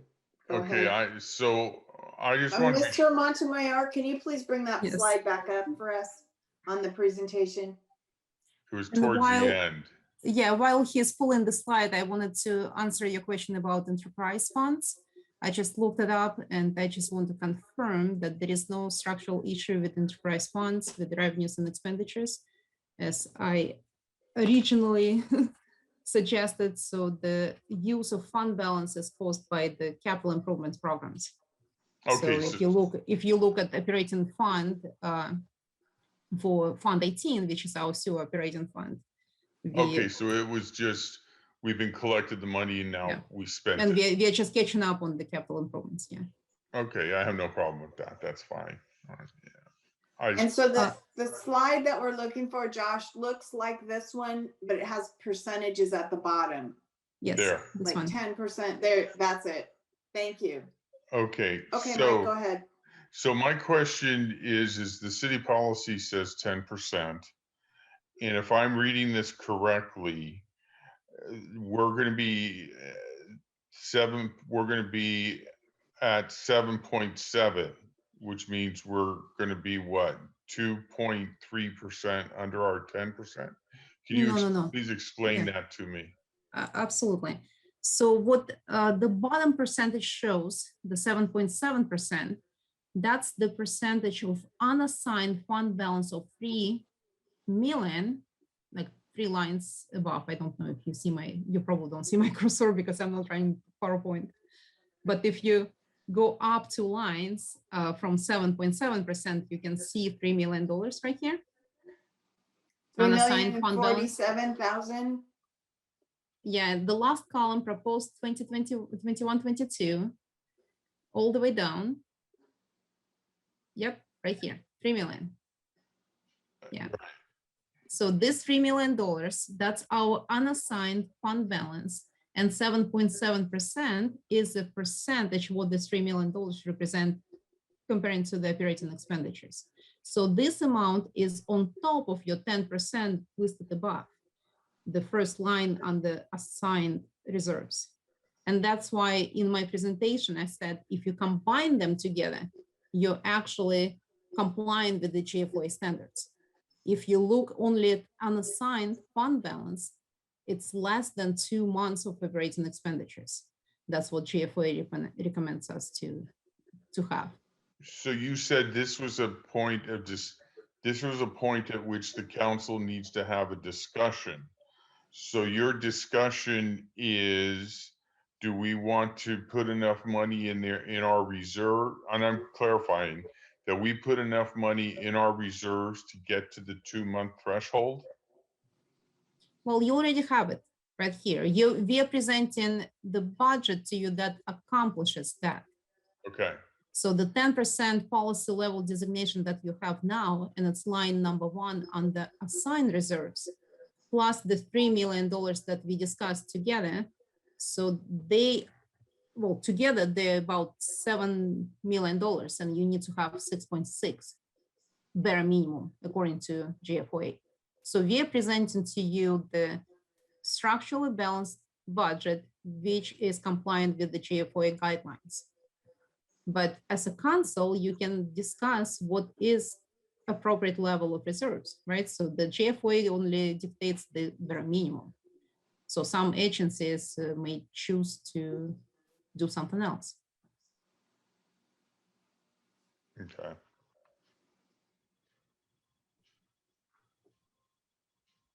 I would, And if we're actually have excess reserves, I would prefer to leave it as is. Just given our circumstances there. And that's exactly why we brought it to GFOA guidelines, and given the uncertainty of the upcoming year and how economy is going to do, that's exactly why you see what is included in the proposed budget. Okay. So does that answer your question for the time being, Mike? Yeah. Okay. Thank you, Josh, Mr. Montemayor, for bringing that slide up. And are there other questions from council, or shall we go to our public hearing on this budget presentation? I'm not seeing Councilmember Big Stick on my screen. Mayor Pro Tem, I'm counting on you. Yeah, he's quiet right now, no hand. Okay, then I think we will go to our public hearing. And so, Mr. Montemayor. So just to clarify, Madam Mayor, you're opening up public comments at this time? Actually, it's a public hearing. I think we have to call it that. I got corrected one time when I said public comment, and it was really a public hearing as it appears on this agenda. So that means, yes, public comment, effectively, yes. All right, thank you. City Attorney Sharma clarified that is correct. If there's any members wishing to comment on or protest this item, please raise your hand using the raise hand function. Otherwise, press *9 if you are dialing in.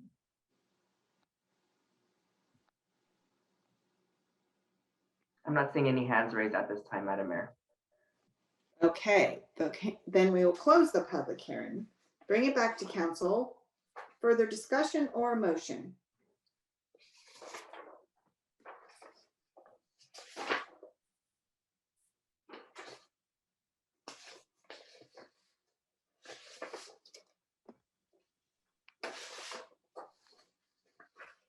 Councilmember Big Stick, are you out there? I am here. I haven't felt like I've had anything pertinent to contribute to the conversation. Though I do want to say that I appreciate that that issue with the page numbers that I brought up last time was totally corrected. As I was following along with what you were talking about on the one list, I was like, oh, let's see if I can find it on the bigger list, the CIP. And sure enough, I was able to do so, no props. So I appreciate that staff put in the effort to make it so that I could easily reference. So thank you. So I'd like to make a motion.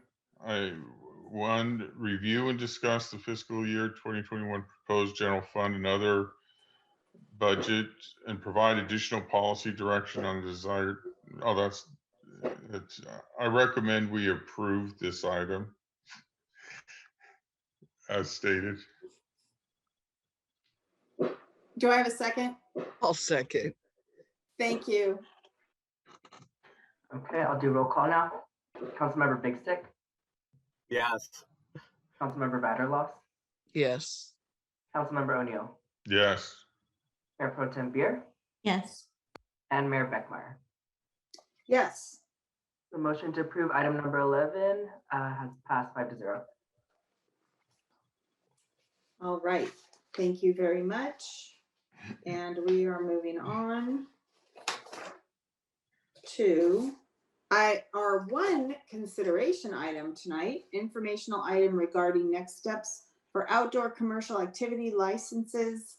Proposed action is to receive an update regarding the status of outdoor commercial activity licenses during the COVID-19 pandemic and next steps for considering continuation of such activities. And I believe we'll be hearing from the city manager. Am I correct? Yeah, sure. Thank you, Mayor Beckmeyer and Mayor Pro Tem Beer and council members, Kevin Woodhouse, city manager. And I can summarize what's in the report, but Councilmember O'Neill had requested this item be brought forward to the council. So anything that he would like to add would be appreciated as well. As the council is aware, during our pandemic local emergency via emergency order and then later ratified by the city council, we created a pretty rapid system for the permitting of outdoor commercial activities. And that includes outdoor dining as well as other types of commercial activities. And approximately 30 businesses have participated and are continuing to participate in that program. As we move towards reopening, and the governor, months ago had said, June 15th is the big Beyond the Blueprint Day. There was some uncertainty as to what might happen with the state emergency order, which really provides the umbrella for the local emergency orders to allow these kind of outdoor dining activities.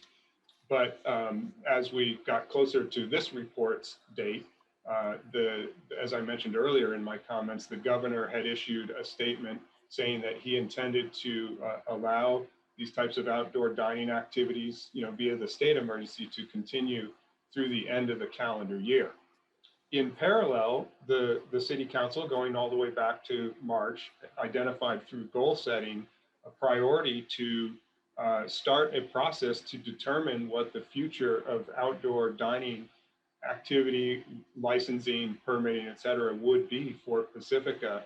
And so that's identified as a priority for next fiscal year. And the goal is to begin that process with a study session with city council at the first meeting in August to receive input, direction from the council, and then undertake a public engagement process, hearing from residents and businesses about their desires of outdoor commercial activities in order to then develop the appropriate permanent ordinance to bring back.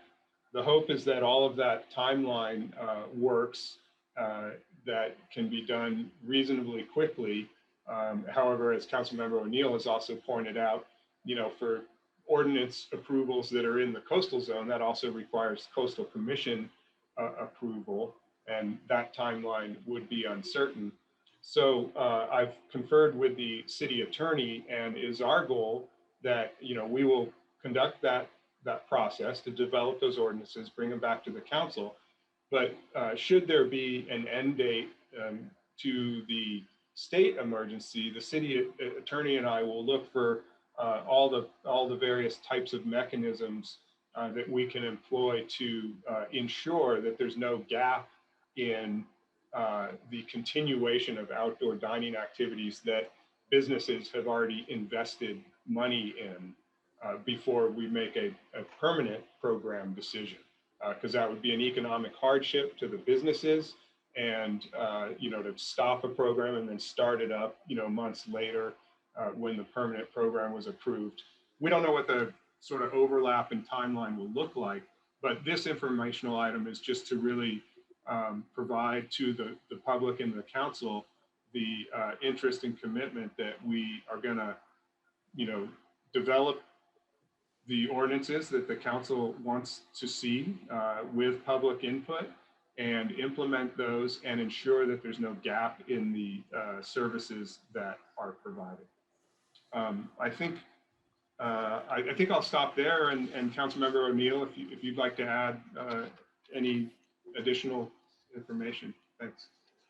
Yeah, at Economic Development Committee, Sue and I saw the results of the survey, and to me, there was a strong validation that the businesses here wanted, to maintain this. And with being all our outdoor dining permits were issued on a basis of the emergency order for COVID, if the governor was to rescind that emergency ordinance, emergency regulations, all our restaurants could theoretically close. And apparently, Kevin had told me that the Coastal Commission has started sending letters to some cities saying, oh, this is over, the parking spaces that your restaurants are using now need to revert back to beachgoers.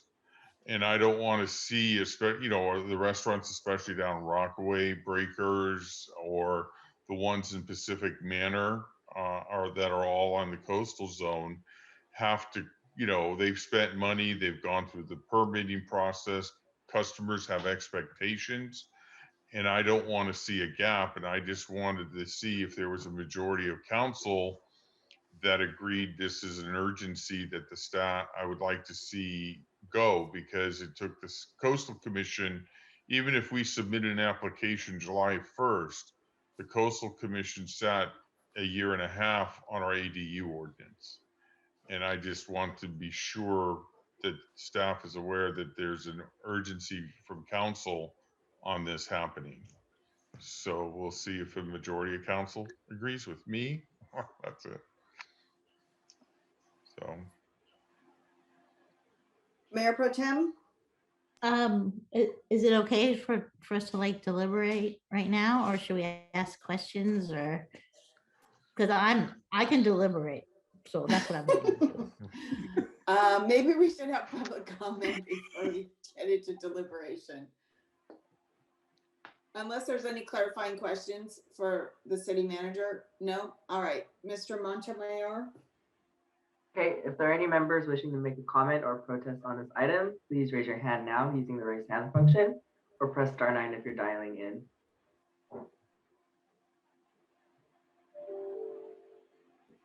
Madam Mayor, I'm not seeing any hands raised at this moment. All right, then we'll bring it back for deliberation. I'll go ahead. Okay, go ahead. So, Councilmember O'Neill, thank you so much for bringing this to our attention. I think we need to do everything that we can to help our businesses. And I think this is exactly what we need to be talking about, and it is urgent. So I absolutely agree. Councilmember Vaterlas. I agree too. And even seeing people sitting outside when they are allowed to sit inside. So people are using the outdoor spaces. And I just saw one at a restaurant yesterday that's brand newly built with a roof and everything. And I would like to see them continue. I think it's great for the businesses. There are very few parking spots taken. I think it's good for everybody. And one more thing is, some people are still not comfortable going inside. Just because the state's opening up doesn't mean that everybody's so comfortable like that, so it's going to take time for people to come back around. Okay. Yes. I also agree. I'm in support of it. Thank you for bringing it forward, Councilmember O'Neill. Tiger has his hand up. Yeah. Oh, thank you. Councilmember Big Stick. I also agree. I'll leave it at that. The staff has the sense of council. Yes. Yeah, So we'll continue. absolutely. Go ahead. So Okay, I was just going to say, we'll be proceeding with the process to develop the new ordinance, and that if at any time there's a change at the state level that would trigger an urgency because it might create a time gap, then the city attorney and I we'll confer and bring back whatever mechanism we need, you know, to make sure that there's not a gap in the temporary program. Okay, thank you, Okay. Kevin. I appreciate that. Yes. I appreciate that as well. And actually, you're reminding me, I don't know the exact right procedure for this, but there was something I meant to bring up during council communications. So I don't know if I have to reopen that part of the meeting to be able to ask my question. City Attorney? Just to clarify, you'd like to add something back to council communications, and you're wondering whether you'd have to reopen all of it all over again. It is the chair's discretion to add a section for council communications, give everybody the opportunity to add if anything that if they desire, and to close that portion of the meeting. Thank you. I would like to add a section of council communications at this time. And I would like to communicate a question in regard to, we had a lot of information this week, and we're, I think, still waiting for information from the governor on residential eviction moratoria and the issues around extending that and such. My question has to do at this time with commercial eviction. And we had once before been in a position where the timing of our council meetings was off kilter with when the moratorium that we had accepted, or we had voted as a council in Pacifica. And then there was a gap between when it expired and when we next met to be able to extend it. And I wanted to revisit that issue. Did you have something? Are you going to help me, city manager, articulate what I'm trying to say? I mean, I can start, and city attorney can chime in. So with the governor's recent order and extension, this was announced on Friday for the commercial evictions moratorium, which extended that to September 30th. The way our current ordinance is written allows us to, it provides our deadline to be sometime in July. So we have time to bring an item back at the June 28th meeting that would then have our ordinance mirror the governor's order. And I'll let Deepa add anything to that.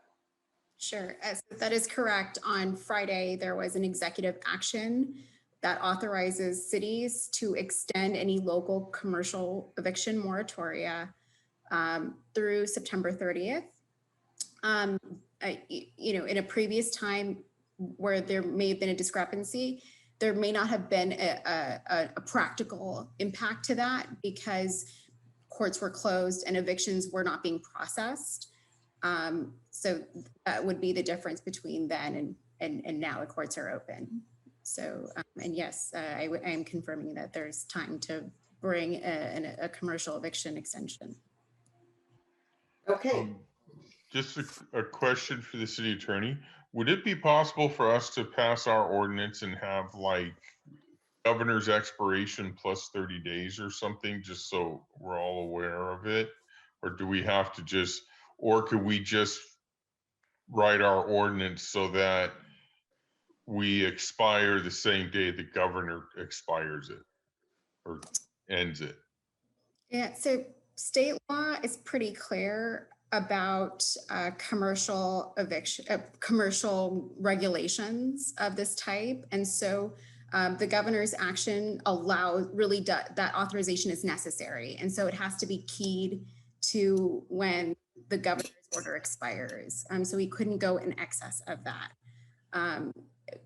The problem is though that the governor extends these actions sort of at a, you know, an uncertain date. And so we're all left wondering, you know, when we should have a sunset date.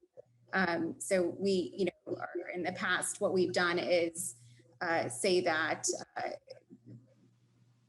where the sunset date is 180 days or, you know, any successor executive action. So that there's at least a certain end date. And I think that that would be a good way to go. Or even just specifying September 30th and revisiting it in advance of that, if necessary. Okay. It just seems like it'd be easier for everybody if we just tied it to the expiration of the governor's thing and any extensions he does, you know. So, I mean, that's my opinion, but whatever. Right. And then, I mean, I'm not really sure what the right method for this would be, but I think we need to do some information gathering to figure out where our businesses are in regard to this in Pacifica. I remember it came up, I think at EDC or somewhere, and we don't have data. I'm looking at Mayor Pro Tem when I say we don't have data. And so getting a sense of, you know, where they are with this, and that'll give us time, it sounds like, before the ordinance comes back to us. Yeah. Yes. Okay. All right, then. I don't see anything further on tonight's agenda. So I'm going to adjourn the meeting at 9:42 p.m. Yeah, we Thanks, did everybody. good. Did good tonight, guys. Yeah. Good night. Thank Good night. you. Good night. Good night. Thanks, Josh. Hey.